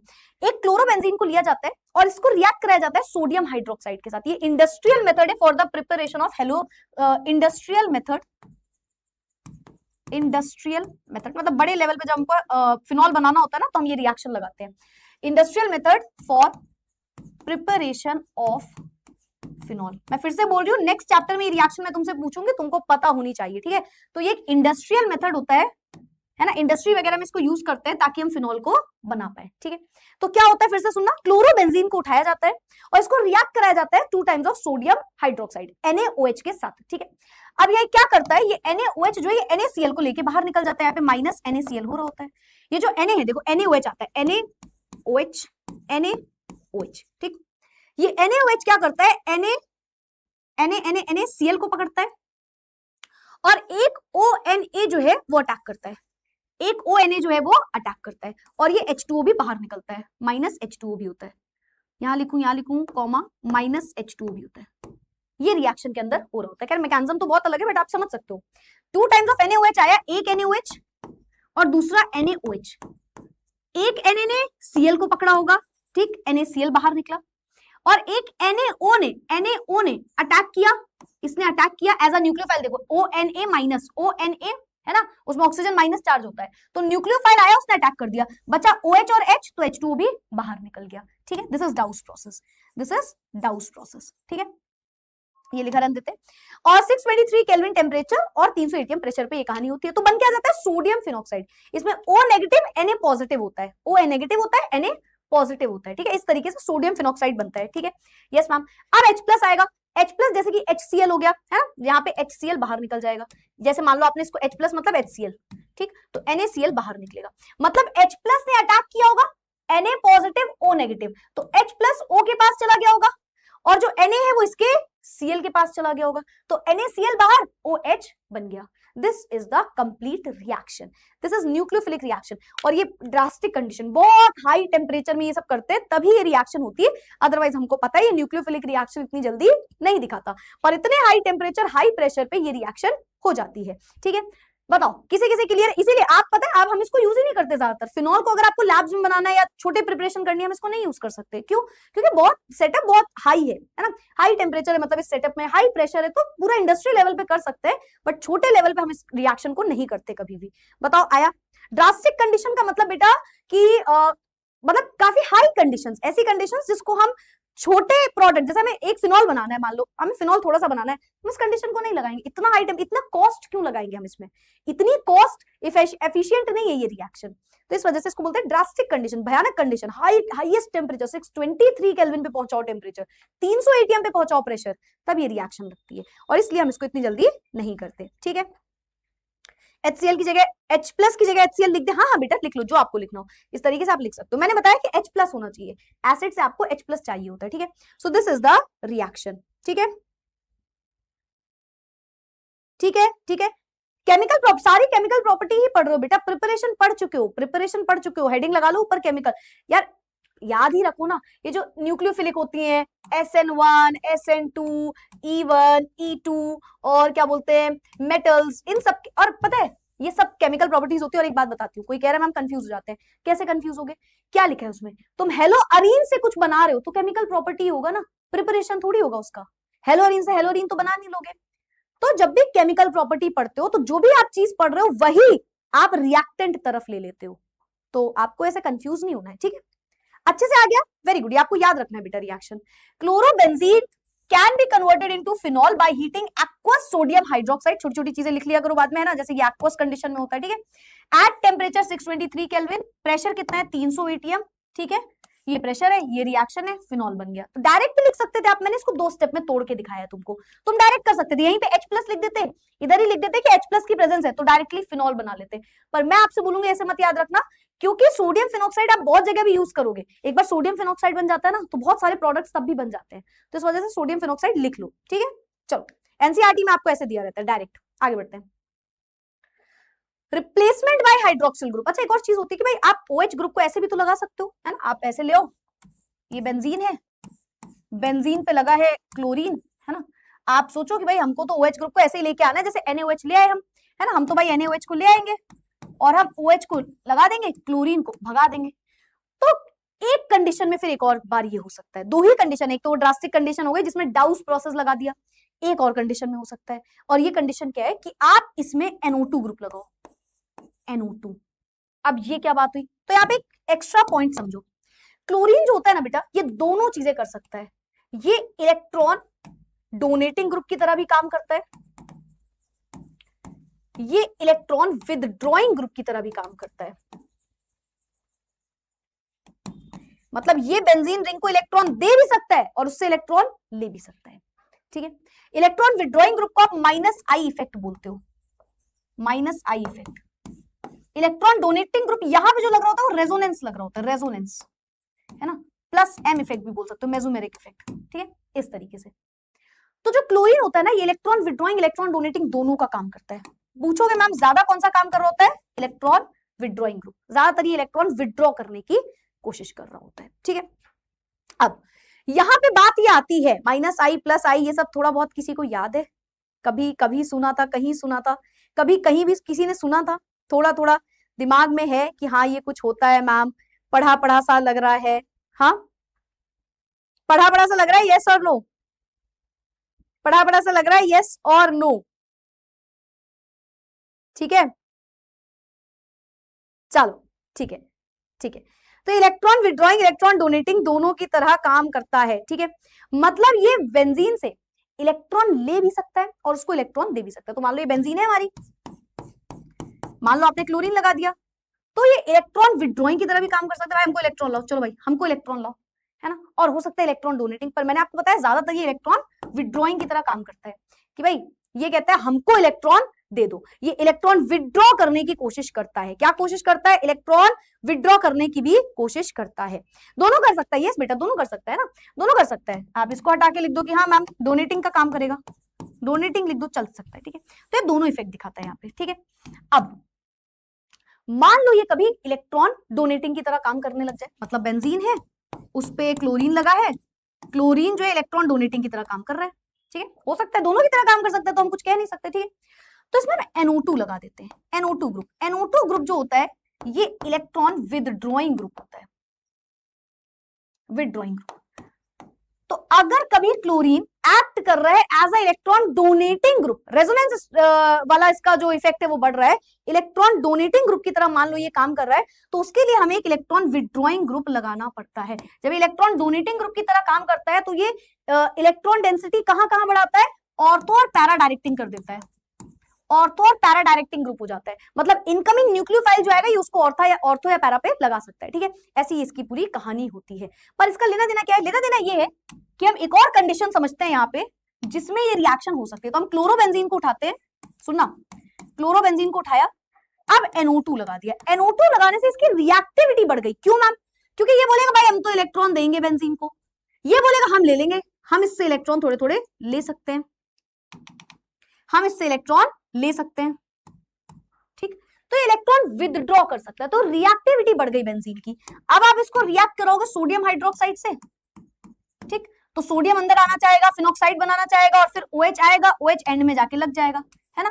तो यहाँ पे ये रिएक्शन भी हो सकती है, यहाँ पे भी ये रिएक्शन हो सकती है, ठीक है। तो ये आया, यहाँ पे OH लग गया, NO2 एज इट इज यहीं पे लगा रहा। और जितने ज्यादा NO2 उतनी बढ़िया रिएक्शन, उतनी जल्दी ये रिएक्शन होगी, है ना। तो मान लो मैंने एक और रिएक्शन ली, मैंने बोला बेंजीन है, बेंजीन है, ऑर्थो पे भी NO2 लगा है, पैरा पे भी NO2 लगा है, ठीक है, और यहाँ पे क्लोरीन लगा है। फिर से रिएक्शन करें NaOH के साथ, OH अंदर आ जाएगा, तो बेंजीन है, NO2 जहां लगा है वहीं रहेगा, NO2 जहां लगा है वहीं रहेगा, यहाँ पे आके OH लग जाएगा, है ना। ऐसा भी हो सकता है कि भाई ये NO2 है, 3 जगह लगा है, सारे ऑर्थो और पैरा पे लगा दो, NO2 NO2 NO2, और ज्यादा रिएक्शन अच्छी हो जाएगी। क्लोरीन क्या होगा, NaOH की प्रेजेंस में लेके आओ, OH अंदर आना चाहेगा, तो बेंजीन पे यहां पे आ जाएगा OH, यहां पे लगे रहेंगे NO2 NO2 NO2। इसे बेटा एक इंपॉर्टेंट नाम की तरह याद रखना, अगेन आप आगे भी पढ़ोगे इसको, इसको बोलते हो picric acid, picric acid. Phenol वाली रिएक्शन में आप फिर से ये पढ़ोगे, पिक्रिक एसिड इसका नाम होता है। जब NO2 ऑर्थो और पैरा सब में लग जाए और OH लग जाए उसके साथ, तो उसे बोलते हो आप पिक्रिक एसिड। मैं इसको एक बार रिपीट करती हूँ, हो सकता है आप कंफ्यूज हो जाओ, ठीक है। हाँ बेटा, हर बार NaCl NaBr ये बाहर निकलता रहेगा, ठीक है, माइनस कर देना NaCl NaBr जो भी लगा है, ठीक है। तो मैं इसको रिपीट करती हूँ, NO2 क्या कर रहा है, NO2 एक इलेक्ट्रॉन विदड्रॉइंग ग्रुप है, NO2 रिएक्टिविटी बढ़ा रहा है, NO2 जो ग्रुप है वो रिएक्टिविटी बढ़ा दे रहा है, रिएक्टिविटी इंक्रीज कर रहा है बेंजीन की। क्यों? क्योंकि ये इलेक्ट्रॉन विड्रॉइंग ग्रुप है, इलेक्ट्रॉन विड्रॉ कर सकता है, तो जितने NO2 उतने ज्यादा इलेक्ट्रॉन खींच लेगा। मान लो क्लोरीन से इलेक्ट्रॉन आ रहे हैं बेंजीन के पास, तो इसको खींचने की भी तो ताकत रख रहा है, और जितने NO2 उतना ज्यादा इलेक्ट्रॉन खींचने की कोशिश करेगा। तो ये NO2 खींच रहा है, इसलिए कोई न्यूक्लियोफाइल अटैक कर सकता है इस पे। तो ये कंडीशन होती है कि यहाँ पे ये चीज हो सकती है, ठीक है। अब NO2 ऑर्थो पे लगा हो सकता है, पैरा पे लगा हो सकता है, ऑर्थो पैरा या सारे ऑर्थो पैरा पे लगा हो सकता है। हर बार जो अपना हेलोजन है वो बाहर निकलेगा, OH ग्रुप अंदर आ जाएगा, ठीक है। तो ये 3 रिएक्शंस हमारी यहाँ पे होती है, सुनना ध्यान से। The presence of an electron withdrawing group जो है एट ऑर्थो और para positions increasing the reactivity of haloarenes, इसकी रिएक्टिविटी बढ़ा देगा, है ना। तो अच्छा ध्यान से देखो, अच्छा यहाँ पे एक और चीज लिख लो, जैसे 443 टेम्परेचर है, ठीक है, यहाँ पे 330 कुछ होगा, 368 है, ठीक है। तो एक सेकंड, 368 ऑर्थो पैरा वाले पे ना 368 है ना। अब सुनना, यहाँ पे इतना भी नहीं करना, यहाँ पे तो NaOH हमने दिखा दिया, आप ये भी ना लिख के अगर केवल वार्म H2 लिख दो ना तो भी रिएक्शन हो जाएगी। क्यों मैम? अभी क्या बताया, जितना NO2 उतनी अच्छी रिएक्टिविटी। पहले देखो 443 टेम्परेचर पे लेके जाना पड़ा, फिर 2 NO2 लगे हैं, NO2 बोल रहे हैं हम इलेक्ट्रॉन ले लेंगे, टेंशन मत लो, ठीक है। ये इलेक्ट्रॉन ले रहे हैं तो न्यूक्लियोफाइल अच्छे से अटैक कर पा रहा है। 3 NO2 लग गए, NO2 लग गए, इलेक्ट्रॉन विड्रॉइंग ग्रुप 3 NO2 लग गए मैम, 3, वो पूरी तरीके से इलेक्ट्रॉन को खींच रहे हैं, इलेक्ट्रॉन्स को कम कर रहे हैं बेंजीन में, तो न्यूक्लियोफाइल और अच्छे से अटैक कर पाएगा और हाई टेम्परेचर की भी ज्यादा जरूरत नहीं पड़ेगी। गर्म पानी वार्म H2O के साथ भी रिएक्शन कर जाएगा और पिक्रिक एसिड बना देगा, ठीक है। तो देखो क्या लिखा है, आपने एक बार NO2 लिया, ये किया, पूरा रिएक्शन सब में बेटा, सब में वही सेम काम करना जो आप डाउस प्रोसेस में कर रहे थे। आपने ये लिया, 2 टाइम्स NaOH लिया होगा, H+ लिया होगा, है ना, हर एक में H+ लिया होगा। तो ये रिएक्शन में क्या हुआ, NO2 हमेशा अपनी जगह पे रहेगा, OH आ गया, NO2 जो है वो अपनी जगह पे रहेगा, OH आ गया, NO2 अपनी जगह पे रहेगा, OH आ गया। No effect on reactivity of haloarenes is observed the presence of electron withdrawing group at meta position। क्योंकि मैंने आपको पहले बता दिया ऑर्थो और पैरा डायरेक्टिंग होता है, मेटा पे यहाँ पे कोई प्रोडक्ट नहीं मिलता। बताओ कोई दिक्कत? कोई दिक्कत? क्लियर हुआ? जल्दी बता दिया क्या? एक बार रिपीट करूं धीरे धीरे? चलो धीरे धीरे रिपीट करती हूँ। जब भी कोई इलेक्ट्रॉन विड्रॉइंग ग्रुप लग जाता है, मतलब ऐसा ग्रुप जो इलेक्ट्रॉन खींच सकता है बेंजीन से, देखो वन ऑफ द रीजन क्या था न्यूक्लियोफिलिक ना होने का, कि उसमें इलेक्ट्रॉन बहुत सारे होते हैं, ये वन ऑफ द रीजन था ना। तो अगर कभी ऐसा हो जाए कि कोई ऐसा ग्रुप ले आओ जो उससे इलेक्ट्रॉन खींच सके, इलेक्ट्रॉन विदड्रॉइंग ग्रुप हो, तो ये रिएक्शन न्यूक्लियोफिलिक कर सकता है, ठीक है। तो एक न्यूक्लियोफाइल आता है, वो अटैक करता है OH ग्रुप, लेकिन ये सिर्फ OH वाली रिएक्शन है, तो OH अंदर जा सकता है, हर बार फिनॉल जो है वो बन सकता है, ठीक है। तो पैरानाइट्रोफिनॉल है ना, ortho paranitrophenol, ortho comma para सारे पोजीशन पे लग गया नाइट्रोफिनॉल, तो इस तरीके से ये हो सकता है, ठीक है। जैसे 2,4,6 है ना, 2,4,6 ट्राई नाइट्रोफिनॉल बन गया, तो इस तरीके से काम हो सकता है। अभी आया, बस यही था। तो जैसे 2 रिएक्शंस हैं जो न्यूक्लियोफिलिक रिएक्शन करवा सकती हैं बेंजीन से, एक कि आप क्या करो, डाउस प्रोसेस लगा दो भाई, 623 kelvin temperature, 300 ATM pressure, high temperature high pressure में कर दो, हाँ हो जाएगी रिएक्शन। और दूसरी कंडीशन ये होती है कि अगर आप वो नहीं कर पाओ तो आप एक इलेक्ट्रॉन विदड्रॉइंग ग्रुप लेके आओ, पर फिर ये याद रखना उसके बाद आपको जो प्रोडक्ट मिल रहा है वो यही मिल रहा है, उसमें NO2 लगा होगा प्रोडक्ट में हमेशा, ठीक है। तो इस तरीके से वो बोल रहे हैं आप ये भी रिएक्शन करवा सकते हो। अभी धीरे धीरे समझ में आया? अभी धीरे धीरे समझ में आया? पहले और दूसरे में वार्म H2 क्यों नहीं लिया? क्योंकि बेटा एक NO2 लगा है तो थोड़ी थोड़ी इलेक्ट्रॉन्स की डेंसिटी कम कर रहा है, खींच रहा है इलेक्ट्रॉन, खींच रहा है इलेक्ट्रॉन। 3 NO2 लग गए एक साथ, 3 NO2 लग गए तो एक इलेक्ट्रॉन खींच रहा है, दूसरा इलेक्ट्रॉन खींच रहा है, तीसरा भी इलेक्ट्रॉन खींच रहा है, तो उस कंडीशन में ज्यादा हीट की जरूरत ही नहीं पड़ी, इसलिए सिर्फ उसी में H2O के कंडीशन में हो सकता है। अभी आया? बताओ, अभी किसी को कोई दिक्कत है तो बता दो मुझे, बताओ। ठीक है, thank you Noor. Clear clear clear clear. Ma'am nucleophilic किसी कंडीशन में हो रही है वैसे नहीं होती? यस बेटा, वैसे न्यूक्लियोफिलिक रिएक्शन ये नहीं दिखाता है, सिर्फ 2 ही कंडीशन में दिखा सकता है। मैं लास्ट टाइम रिपीट कर रही हूँ, पहली कंडीशन डाउस प्रोसेस कर दो, हाई टेम्परेचर हाई प्रेशर कर दो, सोडियम फिनॉक्साइड बनेगा, एसिड डाल दो, बन गया हमारे पास हेलोरीन, पहली कंडीशन। दूसरी कंडीशन इलेक्ट्रॉन विड्रॉइंग ग्रुप लगा दो, बस, इसके अलावा कोई भी कंडीशन में वो ये काम नहीं करेगा। ठीक है, चलो आगे बढ़ जाते हैं। नेक्स्ट क्या हमारे पास? ठीक है, अब ये इंपॉर्टेंट है, यहाँ पे एक एक करके मैं बहुत सारी रिएक्शन करूंगी। ये न्यूक्लियोफिलिक रिएक्शन नहीं दिखा था, पर elimination reaction sorry electrophilic reaction दिखा सकता है। क्यों मैम?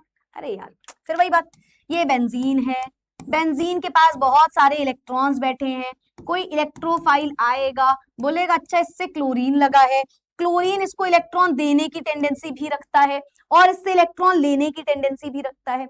मान लो इसको इलेक्ट्रॉन दे रहा है तो इलेक्ट्रॉन इलेक्ट्रॉन एकदम राजा बन चुका है भाई इलेक्ट्रॉन का अपना, इलेक्ट्रोफाइल आएगा अटैक कर देगा। क्लोरीन क्या करेगा? ऑर्थो और पैरा पे हमेशा डायरेक्ट करता है, याद रखना, ऑर्थो और पैरा पे इनकमिंग इलेक्ट्रोफाइल को डायरेक्ट करता है।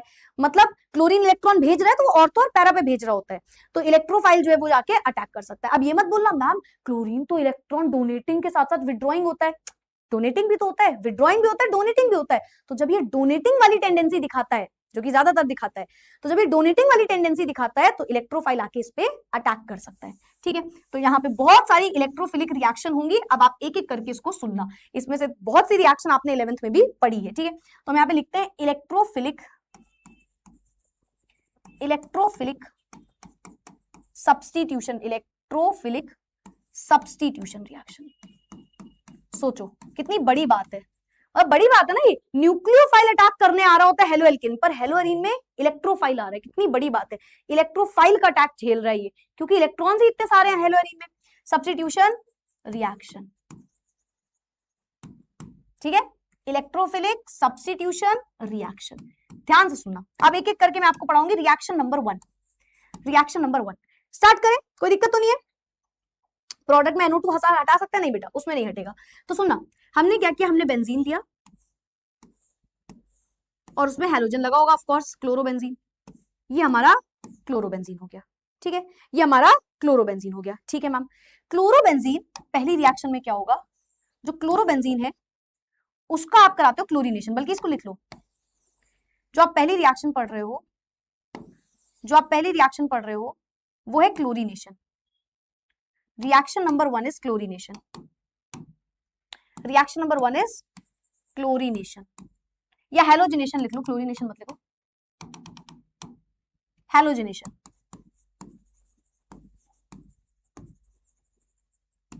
जिसमें आप पढ़ रहे हो क्लोरीनेशन, ठीक है, हैलोजिनेशन मतलब हैलोजन को अंदर भेजना है, हैलोजन को अंदर भेजना है। हाँ मैम हो जाएगा, इलेक्ट्रोफाइल लेके आओ, इलेक्ट्रोफाइल यहाँ पे कौन होगा बेटा, इलेक्ट्रोफाइल यहाँ पे कौन होगा, आप क्लोरीन को अंदर लाना चाहते हो तो Cl2 ले आओ, Cl2 ले आओ, किसके प्रेजेंस में होगी ma'am reaction, anhydrous FeCl3, anhydrous AlCl3 भी लिख सकते हो, एनहाइड्रस FeCl3 भी लिख सकते हो। ठीक है, इसकी प्रेजेंस में रिएक्शन होगी। सबको पता है क्लोरीन क्लोरीन का बॉन्ड होगा, यहाँ पे क्लोरीन और क्लोरीन होगा, है ना, ये आएगा FeCl3, इसको तोड़ेगा, एक पे पॉजिटिव चार्ज आएगा, पॉजिटिव चार्ज वाला इस पे अटैक कर सकता है। किस पे अटैक कर सकता है, ऑर्थो पैरा दोनों पे अटैक कर सकता है। ठीक है, तो प्रोडक्ट देखो क्या बनेगा, ये बेंजीन है, यहाँ पे ऑलरेडी क्लोरीन लगा है, यहाँ पे भी क्लोरीन लग जाएगा, और ये बेंजीन है, यहाँ पे क्लोरीन लगा है, यहाँ पे भी क्लोरीन लग सकता है। ठीक है, क्या नाम होगा इसका, इसका नाम बताओ सबका क्या होगा, इसका नाम है 1,2 डाई क्लोरोबेंजीन, इसका नाम है 1,4 डाई क्लोरोबेंजीन। ठीक है, किससे बन रहे हैं, क्लोरोबेंजीन से। बोलो कोई भी दिक्कत पहली रिएक्शन में? कौन सा मेजर प्रोडक्ट होगा? हमेशा पैरा प्रोडक्ट जो है वो मेजर प्रोडक्ट होगा हमेशा, तो ये वाला होगा हमारा मेजर प्रोडक्ट।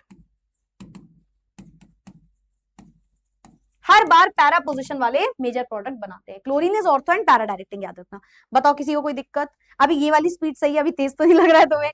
हाँ ये वाली स्पीड सही है? हाँ बेटा दोनों बनेंगे, दोनों, ये भी बन सकते हैं, ये बन सकते हैं, दोनों भी बन सकते हैं। बोलो क्लियर क्लियर क्लियर, यस और नो? क्लियर क्लियर क्लियर हुआ हमारे बच्चों को? अच्छे समझ में आया? मेजर वाला हमेशा पैरा होगा, यस बेटा हमेशा मेजर वाला हमेशा पैरा होगा, ठीक है। वो ऑर्थो पैरा डायरेक्टिंग होता है, वो इलेक्ट्रॉन डेंसिटी, आप इसका रेजोनेटिंग स्ट्रक्चर याद रखना, वो हमेशा इलेक्ट्रॉन डेंसिटी को ऑर्थो और पैरा पे हाई करता है। मतलब जो इनकमिंग इलेक्ट्रोफाइल है वो ऑर्थो और पैरा पे ही जाके लगेगा केवल, मेटा पे कोई प्रोडक्ट नहीं बनता। मेटा की केवल एक ही रिएक्शन होती है बड़ी प्यारी सी, वो आप पढ़ते हो अमाइंस वाली रिएक्शन, अमाइंस वाले चैप्टर में, ठीक है। चलो अमाइंस में नहीं, एक और बार पढ़ते हो, पहले भी पढ़ते हो उससे, कार्बोक्सिलिक एसिड में भी पढ़ते हो। चलो तेज हो गया था ना थोड़ा, चलो ठीक है, हाँ यार हो जाता है वो बताया ना, जब भी डेप्थ में चली जाती हूँ कॉन्सेप्ट के तो दो तीन चीजें इधर उधर हो जाती है, ठीक है। बता दिया करो यार, तुम तो अपने अभी तक तो समझ चुके हो ना, बता दिया करो, वापस से 1x पे आ जाया करेंगे ठीक है। चलो clear, very good very good very good, तो हम आगे बढ़ जाए, ठीक है, वेरी गुड वेरी गुड। तो भाई इसी को डुप्लीकेट कर करके अपन करते हैं, डुप्लीकेट। हैलोजिनेशन हो गया, यस मैम। दूसरा क्या है? तो दूसरा आप पढ़ोगे, हैलोजिनेशन के बाद दूसरी चीज क्या पढ़ोगे? दूसरी चीज पढ़ोगे नाइट्रेशन पढ़ लो, नाइट्रेशन पढ़ लो, हेडिंग लगाइए नाइट्रेशन, नाइट्रेशन। नाइट्रेशन कैसे होता है? किसी को याद है? आप पढ़ चुके हो ऑलरेडी क्लास 11th में? बताओ, कह दो मैम क्या ही पूछ रहे हो आप। चलो नाइट्रेशन कैसे होता है? नाइट्रेशन होने के लिए छोटी सी चीजों को हटाना पड़ेगा, इसको हटा दो, इसको हटा दो। चलो नाइट्रेशन कैसे होगा?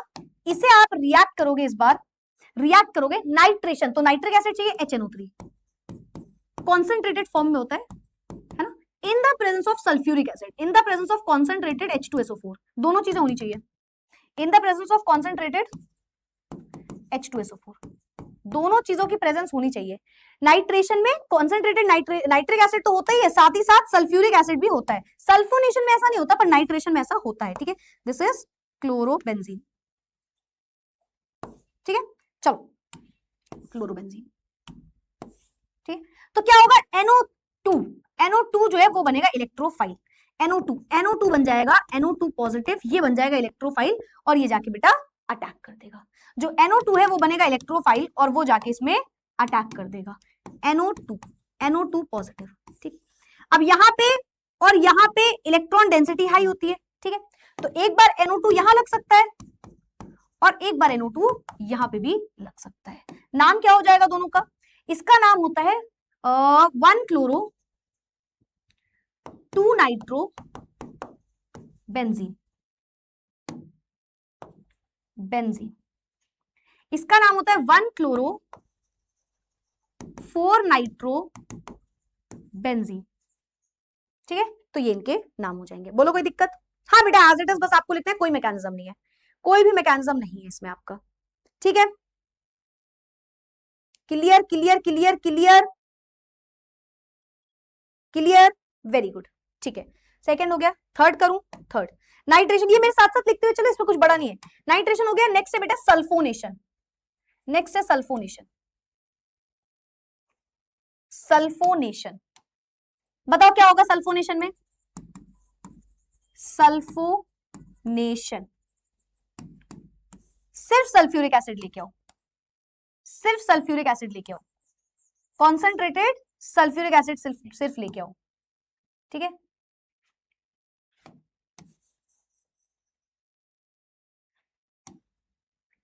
कोई बताएगा यहाँ पे इलेक्ट्रोफाइल क्या होता है? In the chat box electrophile क्या होता है सल्फोनेशन में?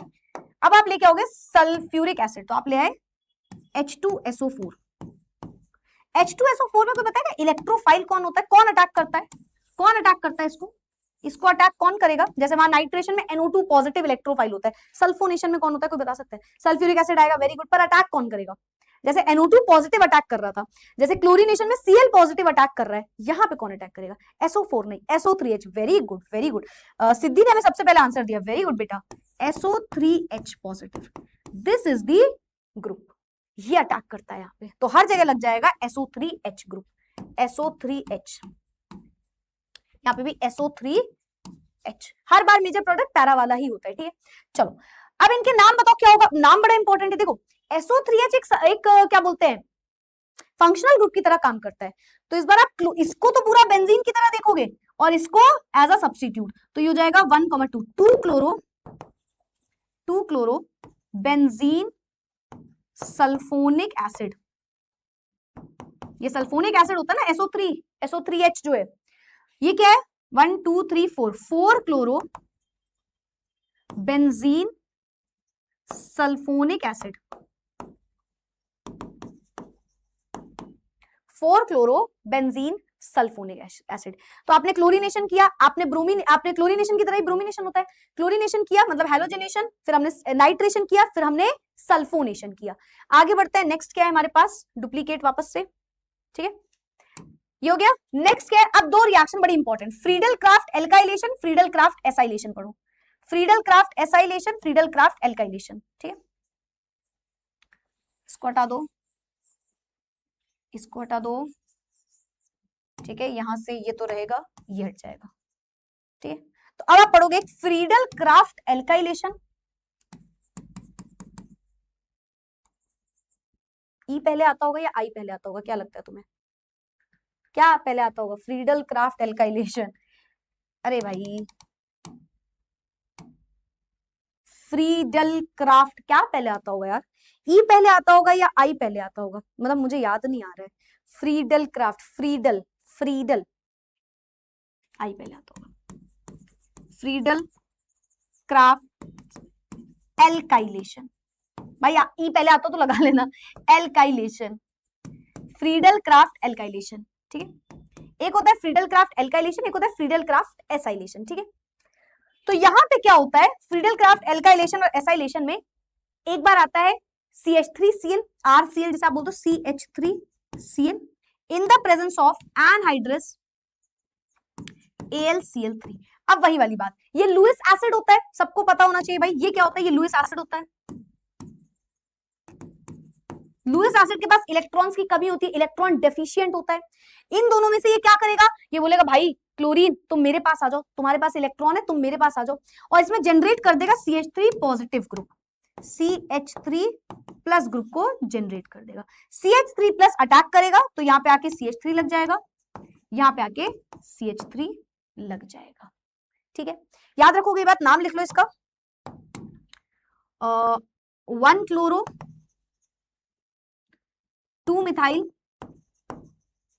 बेंजीन है ना, 1 क्लोरो 4 मिथाइल बेंजीन, ये इसका नाम हो जाएगा, Friedel Crafts alkylation, Friedel Crafts alkylation. बताओ अब तुम मुझे बताओगे फ्रीडल क्राफ्ट एसाइलेशन में कौन होता है इलेक्ट्रोफाइल, इलेक्ट्रोफाइल कौन होता है फ्रीडल क्राफ्ट एसाइलेशन में, इन द चैट बॉक्स बताओ। 1 क्लोरो 2 मिथाइल, हाँ CH3 पॉजिटिव होता है, ये बता दिया मैंने, CH3 पॉजिटिव को जनरेट करता है, Cl को अपनी तरफ घसीट रहा होता है, Cl माइनस को अपनी तरफ घसीट रहा होता है, पर वो अलग बात है, बाद में Cl माइनस, अच्छा बाय प्रोडक्ट भी बन रहा होता है, जैसे HCl बाहर निकल रहा होगा इसमें, है ना, बाय प्रोडक्ट भी बन रहा होता है, HCl इसमें बाहर निकल रहा होगा इस रिएक्शन में, ठीक है। चलो वेरी गुड, अब आते हैं फ्रीडल क्राफ्ट एसाइलेशन में, फ्रीडल क्राफ्ट एल्काइलेशन हो गया, अब आएगा हमारा फ्रीडल क्राफ्ट एसाइलेशन, एसाइलेशन, ठीक है। इसको हटा देते हैं, नहीं ये तो लिखा रहने देते हैं, ये तो सेम ही रहेगा ना, ये चेंज हो जाएगा, ये चेंज हो जाएगा, ये चेंज हो जाएगा, और ये भाई सब चेंज हो जाएंगे, ठीक है। तो यहाँ पे क्या आएगा, यहाँ पे आएगा मैम, यहाँ पे आएगा, हाँ किसी ने बताया मुझे, CH3OH नहीं, RCO COCl नहीं, CH3O CH3O, थोड़ा सा गलत, थोड़ा सा, बहुत थोड़ा सा गलत, बहुत थोड़ा सा गलत, बताती हूँ। एसाइलेशन होता है RCOCl, ये होता है एसाइल ग्रुप, बेटा इसको लिख लो, एसाइल ग्रुप RCOCl, तो R में आप CH3 ले लो, जैसे कि CH3COCl, ये वाला ग्रुप होता है। अब वही कहानी कि ये भाई साहब इसको घसीटेंगे एनहाइड्रस AlCl3, इसका क्लोरीन पकड़ेंगे, तो बचा हुआ ग्रुप जो है क्या बचा, COCH3, ये यहाँ पे इलेक्ट्रोफाइल बनता है पॉजिटिव, ये यहाँ पे इलेक्ट्रोफाइल बनता है, ऐसे बनता है COCH3, इस पे पॉजिटिव, ये इलेक्ट्रोफाइल बनता है ना, ये इलेक्ट्रोफाइल, इसको ऐसे ही लिख लो, बल्कि इसको ऐसे ही लिख लो ताकि याद भी रहे, CH3C, यहाँ पे नीचे लिख दे रही हूँ, जगह नहीं ऊपर, पॉजिटिव, ये बनता है हमारा यहाँ पे इलेक्ट्रोफाइल।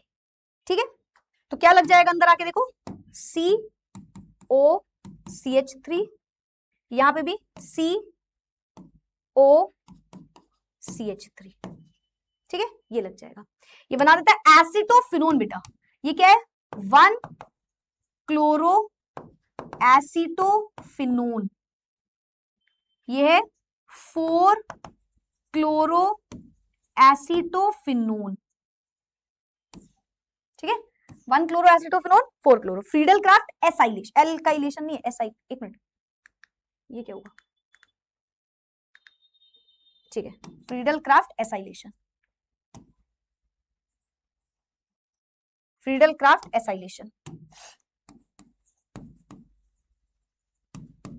एसाइल ग्रुप आता है, RCOCl is acyl group, RCOCl is acyl group. बोलो किसे किसे क्लियर है, बताओ किसे किसे क्लियर है, क्लियर क्लियर क्लियर, मैम फिर ठीक बोला ना, RCO, अच्छा आपने अटैकिंग वाला ग्रुप बताते हैं, हाँ ठीक है ठीक है ठीक है, then it is correct, RCO जैसे बताया वो सही है, COVO जो बता रहे हैं वो गलत है सारे, ठीक है, तो RCO वाला ग्रुप जो है वो अंदर आ जाता है, ठीक है ठीक है, चलो क्लियर है। अब बताओ किसी को कोई दिक्कत, ऑक्सीजन को ऊपर या नीचे लेके कोई फर्क नहीं पड़ेगा, नहीं बेटा उससे कोई फर्क नहीं पड़ता, ठीक है, चलो क्लियर है तो बताओ आगे बढ़ जाए, क्लियर है तो आगे बढ़ जाए, बोलो बोलो बोलो।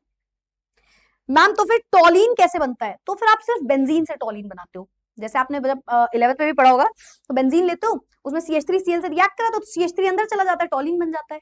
यहाँ पे आपको हेलो अरीन लेना है, क्लोरो वाला बेंजीन ग्रुप लेना है, तो या तो फिर पहले ये वाला ग्रुप बनाओ फिर क्लोरीन को हटाओ, ऐसा कर सकते हो ना, तो इसलिए एसाइल ग्रुप क्या होता है, RCOCl, दिस इज एसाइल, इसको बोलते हैं acyl group, acyl, ACYL, acyl group होता है RCOCl, this is acyl group. क्या आपको पांचों रिएक्शन समझ में आ गई बेटा अच्छे से, बस सारी रिएक्शन को मर्ज करके यहाँ पे लिखा था, है ना, ऑर्थो पैरा क्लोरोबेंजीन, फिर नाइट्रो वाला ग्रुप, फिर क्लोरो वाला ग्रुप, ऑर्थो पैरा, ये सारी रिएक्शंस यहाँ पे मर्ज करके लिखी है, पर मैंने आपको एक एक करके डिटेल में समझा दी, हर बार पैरा प्रोडक्ट जो है वो मेजर प्रोडक्ट होगा, ठीक है, तो हमने सारी रिएक्शंस डिटेल में पढ़ ली। आगे बढ़ते हैं, नेक्स्ट क्या है, अब इसी में आपने पढ़ ली इलेक्ट्रोफिलिक, अब हेडिंग लगाइए reaction with metals, haloarenes में reactions with metal, reaction with metal, ठीक है, और किसके लिए, हेलोरीन्स के लिए, फॉर हेलोरीन्स, फॉर हेलोरीन्स, दो ही रिएक्शन है, सुनना ध्यान से, फॉर हेलोरीन्स, तो क्या करोगे, सिंपल है, देखो पहली रिएक्शन है फिटिक रिएक्शन, या वुड्स फिटिक लिख लो पहले, वुड्स फिटिक रिएक्शन, बहुत आसान है, वुड्स फिटिक रिएक्शन, आप सभी ने वुड्स रिएक्शन पढ़ी, ऐसा करो पहले फिटिक पढ़ो, रुको पहले फिटिक पढ़ो फिर वुड्स फिटिक समझाऊंगी, आप सभी ने वुड्स पढ़ी, अब आप फिटिक पढ़ो, फिटिक पढ़ो, सभी ने वुड्स रिएक्शन पढ़ी, अब फिटिक रिएक्शन समझो। अगर दोनों क्लोरोबेंजीन को आप उठा लो, दो क्लोरोबेंजीन, मतलब ये बेंजीन इस पे क्लोरीन, सेम सेम आपने जो वुड्स रिएक्शन पढ़ी वही है, बस इसमें बेंजीन आ जाएगा, हेलो एल्केन की जगह बस हेलो अरीन आ जाएगा, 2 टाइम्स सोडियम लेना, रिएक्शन कराओ, बेंजीन जिसपे लगा है क्लोरीन, ठीक, सबको पता है सोडियम मेटल दोनों क्लोरीन को पकड़ने की कोशिश करता है, यहां पे भी करेगा, ठीक, किसकी प्रेजेंस में होता है, ड्राई ईथर की प्रेजेंस में, ड्राई ईथर की प्रेजेंस में क्या हो जाएगा, एक बेंजीन की रिंग है, उससे ClCl दोनों से हट गया, दूसरी बेंजीन की रिंग, दूसरी बेंजीन की रिंग आ गई, ठीक, प्लस 2 टाइम्स ऑफ NaCl, क्या हो गया यहाँ पे, हुआ क्या यहाँ पे बन गया diphenyl group, diphenyl group, diphenyl बन गया, किससे बना, क्लोरोबेंजीन, ठीक, क्लोरोबेंजीन आपने लिए, सेम आपने वुड्स रिएक्शन पढ़ी, फिटिक reaction is just Wurtz reaction, बस ये हो रही होती है बेंजीन रिंग के साथ, और कितनी देर क्लास चलेगी? 10 मिनट और, 6:30 पे ही खत्म होगी आज तो क्लास, बता दिया यार। लास्ट टाइम तुमको 10-15 मिनट 20 मिनट पहले छुट्टी दी थी, आज कवर होगा पूरा। ठीक है, बताओ क्लियर है? यहाँ पे किसी को कोई दिक्कत? फिटिक रिएक्शन समझ में आई? जैसे हम हेलो एल्केन ले रहे हैं, सेम बस हमने हेलो अरीन ले लिया इस बार और सोडियम मेटल डाल दिया, सेम वही काम करेगा, कुछ बड़ी बात ही नहीं है इसमें। फिटिक रिएक्शन आया आया आया आया, फिटिक रिएक्शन आया, फिटिक रिएक्शन आया। मेजर माइनर दोनों बनते हैं मैम? यस मैम बेटा, दोनों बन सकते हैं वहां पे, है ना। चलो फिटिक क्लियर हुआ, very good very good very good. अब इसी का डुप्लीकेट करके देखना, वुड्स फिटिक समझो। तुमने वुड्स पढ़ा, फिटिक पढ़ा, वुड्स फिटिक क्या है? वुड्स फिटिक कुछ नहीं है यार, वो तो और आसान है। Wurtz Fittig reaction, second reaction है हमारे पास Wurtz Fittig reaction. Wurtz Fittig reaction,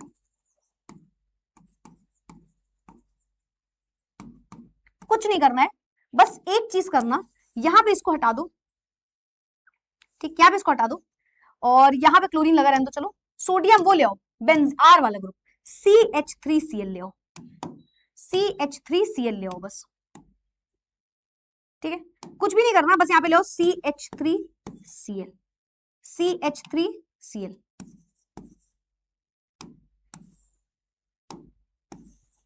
ठीक है, बस ले आओ CH3Cl। मतलब जो वुड्स पड़ा और जो फिटिक पड़ा है, दोनों का एक एक रिएक्टेंट ले आओ, दोनों का। वहां पे CH3 हेलो एल्केन होता है, फिटिक में हेलो अरीन होता है, तो एक हेलो एल्केन ले आओ, एक हेलो अरीन ले आओ, बाकी सब कुछ सेम कर दो, सब कुछ सेम कर दो। तो क्या हो जाएगा? सोचो क्या बनेगा, क्या बनेगा? NaCl बाहर निकल जाएगा, बेंजीन पे क्या आ जाएगा? CH3, क्या बन गया बताओ? टॉलीन। बेंजीन पे आ गया CH3, टॉलीन बन गया। बोलो क्लियर हुआ? बताओ क्लियर हुआ हमारे बच्चों को? किसे किसे क्लियर हो गई ये सारी रिएक्शन? रिएक्शन विद मेटल्स में यही दो है, यस। बताओ बताओ बताओ बताओ, किसी को कोई दिक्कत है तो पूछ लो जल्दी से, दिक्कत समस्या प्रॉब्लम है तो पूछ लो जल्दी से बेटा। कोई डाउट है? आ गया? पक्का आ गया? अच्छे वाला आ गया? ठीक है ठीक है ठीक है ठीक है। वैष्णवी ये क्या बात हुई? कह रहे इससे अच्छा तो आप जल्दी छुट्टी किया ही मत करो, दूसरे दिन हमें एक्स्ट्रा पढ़ना पड़ता है, डैश डैश मतलब फुल स्टॉप बट आप अच्छा पढ़ाते हो, आप पढ़ाते बहुत अच्छा हो, ठीक है। तो ये मतलब तुमने तारीफ भी कर दी, बुराई भी कर दी, ये क्या बात हुई? हाँ ये क्या बात हुई? मतलब उसने बोल भी दिया ऐसा है, फिर ना आप क्लासेस ऐसे मत किया करो, हाँ बड़ा बच्चा भी पढ़ाते हो। चलो सानिया कह रही है आप इग्नोर क्यों कर रहे हो? क्योंकि मैं पढ़ा रही हूँ सानिया। सानिया समझो मेरी बात को, मुझे पढ़ाना भी होता है, मुझे सिर्फ बात नहीं करनी होती है, ठीक है, पढ़ाना भी तो होता है ना यार बेटा। चलो क्लियर, वेरी गुड, आगे बढ़ते हैं। फिटिक रिएक्शन यार बताओ, रीड करने की जरूरत है। Aryl halide also give compound sodium dry ether के साथ रिएक्ट कर, ड्राई ईथर की प्रेजेंस में रिएक्ट करता है, देखो डाइफिनाइल बन जाता है, ठीक है, यस मैम। इसी में एक बार हेलो एल्केन और एक बार हेलो अरीन ले आओ, तो बन गया हमारे पास, क्या बन गया? वुड्स फिटिक, ठीक है, हो गया। लास्ट टॉपिक आज का, पॉलीहेलोजिनेटेड कंपाउंड्स, और ये आपको एक बार एनसीईआरटी में भी रीड करना है, ठीक है, ये आपको एक बार एनसीईआरटी में रीड भी करना है, ठीक है, लास्ट पेज है एनसीईआरटी का, एक बार पढ़ना जरूर। तो ये बड़ा 1 नंबर का टॉपिक है, 1 नंबर का टॉपिक है। टॉलिन की स्पेलिंग गलत लिख दी क्या? ऐसा है, ऐसा है कुछ भी यार, फिर तुम लोग कुछ भी बोल दो, सही तो लिखी है। चलो तो सुनना, यहाँ पे सुनो, तो हमारे पास कुछ पॉलीहेलोजिनेटेड कंपाउंड्स होते हैं जिन्हें हम नॉर्मल बोल रही हूँ, बहुत सारे वर्ल्ड वाइड भी यूज कर रहे होते हैं, जैसे कि डाइक्लोरोमीथेन, डाइक्लोरोइथेन, DDT, है ना, iodoethane and so on so. तो बहुत सारे हेलो एल्केन हेलो अरीन होते हैं जो हम यूज कर रहे होते हैं, ठीक है। पहले आता है डाइक्लोरोमीथेन। डाइक्लोरोमीथेन का मतलब पता है, 2 क्लोरीन लगा है मिथेन से, यानी कि CH2Cl2, डाइक्लोरोमीथेन, मतलब CH4 में क्या हुआ होगा? क्लोरीन आया होगा 2 बार। याद है आपको पढ़ाया था, सनलाइट की प्रेजेंस में क्लोरीन बार बार अटैक करता जाता है, तो एक बार ये भी तो बनता था डाइक्लोरोमीथेन। तो डाइक्लोरोमीथेन के बारे में अब ये सिर्फ आपको रीड करना है, कुछ नहीं है। देखो डाइक्लोरोमीथेन आप यूज करते हो सॉल्वेंट की तरह, पेंट रिमूवर की तरह, प्रोपेलेंट एरोसोल्स की तरह आप यूज करते हो, ठीक है, मैन्युफैक्चर ऑफ ड्रग्स वगैरह में इसका काम होता है। It is used as a metal cleaning and finishing solvent, ठीक है, मेटल क्लीनिंग में इसका काम किया जाता है। मिथाइल क्लोराइड्स जो होते हैं बेटा, हार्म करते हैं ह्यूमन सेंट्रल नर्वस सिस्टम को। मिथाइल क्लोराइड को आप बल्कि आज तो बहुत सारी जगह पे बंद भी कर दिया गया इनको यूज करना, ठीक है।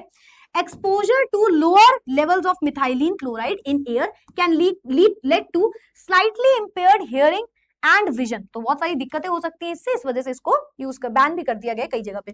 Higher levels of methylene chloride in air cause dizziness, है ना, nausea, tingling and numbness in the fingers and toes. तो इसको हायर लेवल पे कहीं भी यूज नहीं किया जाता, स्प्रेड भी नहीं किया जाता। In humans direct skin contact with methylene chloride से क्या हो जाता है, बर्निंग सेंसेशन होती है, रेडनेस होता है, डायरेक्ट कॉन्टैक्ट जो होता है eyes can burn the cornea, तो हमारी आंखों के लिए भी बहुत ही खराब होता है। तो दिस इज क्लोरोमिथेन, ठीक है। नेक्स्ट आता है ट्राइक्लोरोमिथेन क्लोरोफॉर्म। सबको पता है क्लोरोफॉर्म, किसी ने वो मूवी देखी हेरा फेरी में होता है ना, ऐसा उसको सुंघा देता है तो वो बेहोश हो जाता है, मतलब ऐसे पता तो सबको ही होगा बट मूवी का भी एक वो याद आ गया मुझे सीन, तो ऐसा होता है, उसको ऐसे सुंघा दो तो वो बेहोश हो जाता है, तो वो क्या होता है, क्लोरोफॉर्म होता है ना। लेकिन आज की जगह पे इसको भी बहुत जगह बैन कर दिया गया है ड्यू टू हार्मफुल रीजंस, है ना। तो इस वजह से क्लोरोफॉर्म क्या होता है, CHCl3। क्लोरोफॉर्म बनाने का तरीका पता है सबको, वही वही मिथेन में क्लोरीन डालो तो क्या बनता है, पहले एक क्लोरीन अटैक करता है, फिर 2 क्लोरीन अटैक करते हैं, फिर 3 जब क्लोरीन अटैक करते हैं तो CHCl3 बन जाता है, इसे आप बोलते हो क्लोरोफॉर्म। तो उस रिएक्शन में हमने ये चीज पढ़ी थी। केमिकली जो हमारा क्लोरोफॉर्म है employed as a solvent for fats, alkaloids, iodine and other substances। जो मेजर यूज होता है क्लोरोफॉर्म का आज के टाइम पे वो होता है production of freon refrigerant R22 जो है उसके लिए हम इसको यूज करते हैं। Use as a general anaesthetic in surgery भी किया जाता है, but been replaced by less toxic safer anaesthetic such as ether. अब उसकी जगह ईथर वगैरह का यूज करने लगे क्योंकि ये ज्यादा टॉक्सिक होता है। अच्छा, उसका रीजन याद रखना, ये इंपॉर्टेंट है, यहाँ पे ये इंपॉर्टेंट है। ये देखो मैं यहाँ पे लिखती हूँ, जब आप CHCl3 को रिएक्ट करते हो ऑक्सीजन के साथ, जब ऑक्सीजन की प्रेजेंस में इसकी रिएक्शन होती है तो एक हार्मफुल गैस प्रोड्यूस होती है COCl2, कार्बोनिल क्लोराइड, और इसका नाम होता है, बेटा नाम पूछा जा सकता है आपसे, फॉस्जीन। फॉस्जीन प्रोड्यूस होता है, फॉस्जीन, ठीक है। बाय प्रोडक्ट भी निकलेगा, है ना। क्या बचा, H बचा, Cl बचा, HCl। Phosgene is a very harmful gas, harmful, human body के लिए काफी खराब होती है, नर्वस सिस्टम के लिए खराब होती है, तो इस वजह से अब इसको रिप्लेस कर दिया गया है ईथर से, ठीक है। It is a colourless volatile liquid that used for a solvent in many other industrial applications. It is harmful if inhaled or swallowed. तो ये बहुत हार्मफुल होती है। स्टोर किया जाता है क्लोज्ड और डार्क, इसी रीजन की वजह से इसको क्लोज्ड और डार्क क्या बोलते हैं, बॉटल्स वगैरह में प्रिजर्व किया जाता है, क्योंकि अगर ये ऑक्सीजन के कांटेक्ट में आ गई तो ये फॉस्जीन प्रोड्यूस करती है, विच इज वेरी हार्मफुल, ठीक है, ठीक है। चलो, तो ये भी समझ में आ गया। हाँ, स्क्रीन कुछ तो हो रहा है, पता नहीं चल रहा है क्या हो रहा है। चलो नेक्स्ट क्या है, ट्राइआइडोमिथेन, इसे बोलते हो आइडोफॉर्म, आइडोफॉर्म है ना। आइडोफॉर्म का मतलब होता है CHI3, आइडोफॉर्म। आइडोफॉर्म देखो क्या लिखा है, it was used earlier as an antiseptic, but the antiseptic properties are due to liberation of free iodine. Free iodine इससे बाहर निकलता था, इसको as an antiseptic, tincture of iodine वगैरह भी पढ़ा है ना, तो आइडोफॉर्म भी उसी तरीके से यूज होता था, ठीक है। And not due to iodoform itself, due to objectionable smell, it has been replaced by the other formulations containing iodine। तो अभी भी इसको रिप्लेस कर दिया गया है। नेक्स्ट है टेट्राक्लोरोमिथेन, विच इज CCl4, टेट्राक्लोरोमिथेन है ना, CCl4। It is produced in a large quantities for the use of manufacture of refrigerators and propellers and aerosols, cans वगैरह में यूज होता है। Also used as feedstock, synthetic, chloroform and so on। देखो इस तरीके से इसके यूजेस बहुत सारे लिखे हैं, ठीक है। फार्मा वगैरह में भी इसको यूज किया जाता है। Exposure to carbon tetrachloride can make the heart beat irregular or stop। तो इससे भी काफी दिक्कतें आती हैं। The chemical may irritate the eyes on the contact when the carbon tetrachloride release into this and ये वो, ठीक है। तो उसको रीड कर लेना, वही सारी चीजें लिखी हुई है। ओजोन लेयर वगैरह डिप्लीशन में काम आता था, CCl4 है ना। तो ये सारी चीजें डिप्लीशन कह रही हूँ, atmosphere and depletes the ozone layer, depletion करता था ये, ठीक है। तो यस, तो ये होता है, तो इसको भी आप एक बार रीड करना। अब इस पे एक इंपॉर्टेंट चीज थी, वो मैं आपको पढ़ाती हूँ। चलो फ्रियॉन्स सुन लो एक बार, फिर उसके बाद पढ़ना है, हाँ फिर उसके बाद ये आएंगे, ये थोड़ा सा इसका स्ट्रक्चर पूछा जाता है। फ्रियॉन्स क्या है, क्लोरोफ्लोरोकार्बन कंपाउंड्स, आपने सुना होगा फ्रियॉन्स के बारे में। क्लोरोफ्लोरोकार्बन कंपाउंड्स जो है वो ही फ्रियॉन्स होते हैं।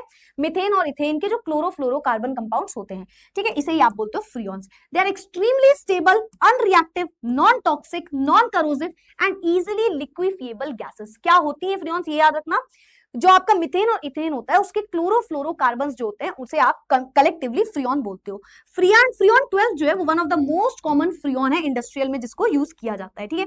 मैन्युफैक्चर होता है from tetrachloroethane by Swarts reaction. These are usually produced by aerosol propellants, refrigerators and air conditioning properties में इसको भी यूज किया जाता है, ठीक है। स्ट्रेटोस्फेयर में फ्रियॉन जो है वो it is able to initiate radical reactions that can upset the natural ozone balance. तो ये भी हार्मफुल होता है हमारी ओजोन लेयर के लिए। लास्ट होता है बस DDTs का एक स्ट्रक्चर सुन लो एक बार। DDT, इसका स्ट्रक्चर इंपॉर्टेंट है तो ये याद रखना। पहले तो ये एक इंसेक्टिसाइड होता है, चलो पहले लिख लेते होता क्या, it is dichloro dichloro dichloro chloro dichloro dichloro diphenyl ethane, dichloro diphenyl trichloro trichloro ethane, this is DDT, dichloro diphenyl trichloro ethane. ये एक इंसेक्टिसाइड होता है, इंसेक्टिसाइड छिड़काव में यूज करते हैं, इंसेक्टिसाइड, ठीक है, दिस इज एन इंसेक्टिसाइड। जैसे मलेरिया डेंगू जब फैलता है तो आपको याद है गैस छिड़की जाती है, तो डीडीटी मिली होती है, DDT is dichloro diphenyl trichloro ethane. इसका स्ट्रक्चर याद करो, और इसका स्ट्रक्चर बहुत आसान, देखो डाइक्लोरो तो 2 क्लोरीन बनाओ, बॉन्ड बना दो, डाइक्लोरो डाइफिनाइल मतलब 2 बेंजीन की रिंग बनाओ, 2 बेंजीन की रिंग बनाओ, 2 बेंजीन की हमने रिंग बना ली, ठीक है, बॉन्ड भी लगा सकते हो, मैंने सर्कल बना दिया। डाइक्लोरो डाइफिनाइल ट्राइक्लोरो मतलब 3 क्लोरीन, ट्राइक्लोरो इथेन, इथेन मतलब 2 कार्बन, CH, इथेन मतलब C2H6 मतलब 2 कार्बन और 2 हाइड्रोजन उसमें लगे होंगे, ठीक है, तो ऐसे लगाओ कार्बन कार्बन कार्बन, ये बन गया इसका स्ट्रक्चर, ठीक है। हाइड्रोजन लगा दो जहां जहां जरूरत है, ठीक है, हाइड्रोजन लगा दो, यहाँ पे कितना लगेगा, 1 हाइड्रोजन, यहाँ पे लगेगा 1 भी हाइड्रोजन नहीं। So this is dichloro diphenyl trichloro ethane, dichloro diphenyl trichloro ethane, dichloro diphenyl trichloro ethane insecticide की तरह काम आता है, ठीक है, इंसेक्टिसाइड की तरह काम आता है। इसका स्ट्रक्चर इंपॉर्टेंट है, ये इंपॉर्टेंट है, तो याद रखना, ठीक है। देखो dichloro diphenyl trichloro ethane, the first chlorinated organic insecticide was originally prepared in 1873, तो इसको प्रिपेयर किया गया था, ठीक है। क्या लिखा है देखो इसमें, Many species of insects developed resistance to DDT, डरते हैं, and it was also discovered to have high toxicity towards fish. The chemical stability of DDT and its fat solubility compounded the problem. DDT is not metabolized very rapidly by animals, इसलिए हमको इतनी दिक्कत नहीं होती. Instead, it is deposited and stored in the fatty tissues. If ingestion continues at a steady rate, DDT builds up within the animal over time. तो ऐसा तो नहीं है कि भाई हम उसी को इनहेल करते रहेंगे, उसको अपने रूम में छिड़क लेंगे पूरा भर के, तो हमारे लिए हार्मफुल नहीं है, तब हमारे लिए भी हार्मफुल है, पर नॉर्मल लेवल पे ये ज्यादा हार्मफुल नहीं है एनिमल या ह्यूमन बॉडी के लिए, ठीक है। तो इसी वजह से इसको यूज किया जाता है जब भी कभी छिड़काव इसका करना होता है for to kill the insects, ठीक है। तो this is DDT for you guys. बताओ क्लियर है, क्लियर है, कोई दिक्कत? क्रॉप्स वगैरह में भी इसका यूज किया जाता है, पता है, यस, जो क्रॉप्स वगैरह है उसमें भी कीड़े लग जाते हैं, तो उसमें भी डीडीटी का छिड़काव किया जाता है। सो दिस इज पॉलीहैलोजिनेटेड कंपाउंड्स, ठीक है। क्लोरोफॉर्म कलरलेस होता है, वोलेटाइल लिक्विड होता है, समराइज करके लिखा है ना। आइडोफॉर्म येलो कलर का होता है, क्रिस्टलाइन होता है, अजीब सी स्मेल होती है, hospital like smell. Tetrachloromethane colourless oily liquid होता है, सिल्की स्मेल जैसी होती है। फ्रियॉन्स क्लोरोफ्लोरोकार्बन्स होते हैं मीथेन और इथेन के। डीडीटी एक इंसेक्टिसाइड होता है, ठीक है। तो बस यही इसका पूरा का पूरा हमारा चैप्टर था, ठीक है। अब सुनना ध्यान से, पहले क्वेश्चन सुनो। Although chlorine is an electron withdrawing group yet it is a ortho and para directing, क्यों? क्यों? जब इलेक्ट्रॉन विड्रॉइंग है तो क्यों? क्योंकि इलेक्ट्रॉन डोनेटिंग ग्रुप भी है, ठीक है। तो ये इलेक्ट्रॉन डोनेटिंग ग्रुप भी है, तो आंसर भी यहाँ पे लिखा होगा, एक बार घर पे पढ़ना, ये होमवर्क था बट मैं रीड कर दे रही हूँ, ठीक है, रीड कर दे रही हूँ एक बार। ये देखो, क्लोरीन विड्रॉ करता है, इंडक्टिव इफेक्ट रिलीज करता है इलेक्ट्रॉन रेजोनेंस के थ्रू, इंडक्टिव इफेक्ट भी दिखाता है और दोनों चीजें दिखाता है, तो कार्बोकैटायन भी यहाँ पे बन के आता है। तो यहाँ पे दोनों कहानी हो रही होती है, इस वजह से ये इलेक्ट्रोफिलिक रिएक्शन दिखा रहा होता है। अब आपका जो होमवर्क स्लाइड है, 20 मिनट आपको 30 मिनट देने पड़ेंगे इस चैप्टर को। आपको नॉमेनक्लेचर पढ़ना है, ठीक है, और फिजिकल प्रॉपर्टीज पढ़नी है हेलोजेंस की, क्योंकि ये सारी चीजें 11th की हैं, और जो फिजिकल प्रॉपर्टी है वो एज इट इज सेम है जो अपने पढ़ी हुई है हमने किसमें किसमें किसमें हेलो एल्केन में। तो आप इसको एक बार रीड करोगे, आपको सब कुछ समझ में आ जाएगा, ठीक है। तो ये नॉमेनक्लेचर हो गया, ऑर्थो, पैरा, टॉलिन, फिनॉल, ये सब प्रॉपर्टी, ये सब नाम याद रखना, ठीक है। जैसे क्या है, 1 क्लोरो ब्रोमोबेंजीन, 1 क्लोरो 2 ब्रोमोबेंजीन, जो अल्फाबेट पहले आ रहा है उसको पहले लिखना है इस तरीके से, ठीक है। और ये सब आपके एनसीईआरटी में भी है। फिर मेल्टिंग पॉइंट कैसा है, मैम, मास बढ़ेगा, मेल्टिंग बॉइलिंग पॉइंट बढ़ेगा। बॉइलिंग पॉइंट में वही 3 कंडीशन, जो पैरा वाले ग्रुप्स हैं, पैरा वाले ग्रुप्स लगते जाएंगे तो क्या होगा, है ना, तो यहाँ पे यही सारी चीजें। सोल्युबिलिटी की अगर हम बात करें तो वही सेम, पोलर होते हैं पर ज्यादा सोल्यूबल नहीं होते, तो सेम कहानी यहाँ पे भी होगी, ठीक है। Molecular mass more closely packed crystal होता है, ठीक है। आइसोमेरिक में melting point of para is higher than that of mesomer, तो याद रखना पैरा वाले का, बस ये याद रखना कि जो पैरा वाला है उसका जो मेल्टिंग पॉइंट है वो हमेशा ज्यादा होता है, ठीक है। बाकी सारी चीजें तो आप एज इट इज पढ़ चुके हो, ठीक है। तो बस आपको एक बार इसको रीड करना है घर पे। डेंसिटी वही यार, मास अपॉन वॉल्यूम, तो मास बढ़ेगा डेंसिटी बढ़ेगी, ठीक है। सारी चीजें एज इट इज इसमें लिखी हुई है। स्टेबिलिटी सबको पता है, फ्लोरीन सबसे ज्यादा स्टेबल होगा, आयोडीन सबसे कम स्टेबल होगा। रिएक्टिविटी, आयोडीन सबसे ज्यादा रिएक्टिव होगा, फ्लोरीन कम रिएक्टिव होगा। तो वो सारी चीजें आप एक बार रीड कर लेना, सेम एज इट इज जो आपने पढ़ी है वही है, ठीक है। तो 30 मिनट्स का टाइम जरूर निकालना। नेक्स्ट आपका डाउट सेशन है, तो कोई भी डाउट आए इस पूरी स्लाइड में तो वहां पे पूछ लेना, ठीक है। तो डाउट सेशन जो होगा नेक्स्ट, उसमें आप अपने डाउट्स क्लियर कर सकते हो, मतलब आपको कोई भी रिलेटेड इश्यू आए जो मैंने आपको होमवर्क दिया है उससे, तो आप मुझे बताना, ये स्क्रीन ना चली जाए यार मेरी। चलो बाकी दैट्स ऑल अबाउट हेलोएल्केन्स हेलोरीन्स। अब हम अल्कोहल फिनॉल ईथर स्टार्ट करेंगे। तो डाउट सेशन इसका होगा, उसमें आपको पूरा रिकैप भी करवाऊंगी चैप्टर का, और उसके साथ साथ देखो रिकैप ऑर्गेनिक में तो क्या ही बोल दे, ज्यादा नहीं कह सकते क्योंकि बहुत सारी रिएक्शंस आप कैसे ही रिकैप कर लोगे ना। तो थोड़ा सा ओवरव्यू दे दूंगी मैं आपको चैप्टर का, बट आपको इसको एक बार रिवाइज जरूर करना है। छोटा सा चैप्टर है, मतलब छोटा इसलिए बोल रही हूँ क्योंकि बाकी चैप्टर्स इसके बहुत बड़े बड़े हैं ऑर्गेनिक के, तो उसके कंपैरिजन थोड़ा छोटा ही है ये चैप्टर, बट बहुत इंपॉर्टेंट है। बहुत सारी रिएक्शंस आगे के चैप्टर में पढ़नी होती है हमें, तो इसलिए एक इंपॉर्टेंट चैप्टर होता है ये, ठीक है। तो दैट्स इट फॉर टुडे, ठीक है, ठीक है। यस बेटा, डाउट सेशन में क्वेश्चंस कराऊंगी मैं आपको, एनसीईआरटी के इंपॉर्टेंट क्वेश्चंस कराऊंगी, एंड प्रीवियस ईयर के कोई इंपॉर्टेंट क्वेश्चन होंगे तो वो भी करेंगे, ठीक है। चलो भाई, मिलते हैं अगली क्लास में। Thank you so much for joining. अगर होगा तो मैं आपकी मंडे या ट्यूसडे को सीपीपी अपलोड करवा दूंगी इसकी, that would be a better thing. तो सीपीपी अगर आपको मिल जाएगी तो आप क्वेश्चन लगा के भी आ सकते हो डाउट सेशन में, है ना। नहीं होगा तो ऑफकोर्स डाउट सेशन वाले दिन अपलोड हो जाएगा, ठीक है। चलो भाई, दैट्स इट फॉर टुडे। अब हम डाउट सेशन में करेंगे इसके कुछ क्वेश्चंस, है ना। डाउट सेशन में हम इसके क्वेश्चंस करने वाले हैं, और आप एक बार खुद से भी एनसीईआरटी क्वेश्चन सॉल्व करना अगर हो पाए तो, है ना। और फिर कोई डाउट हो तो वो भी पूछ सकते हो आप, ठीक है।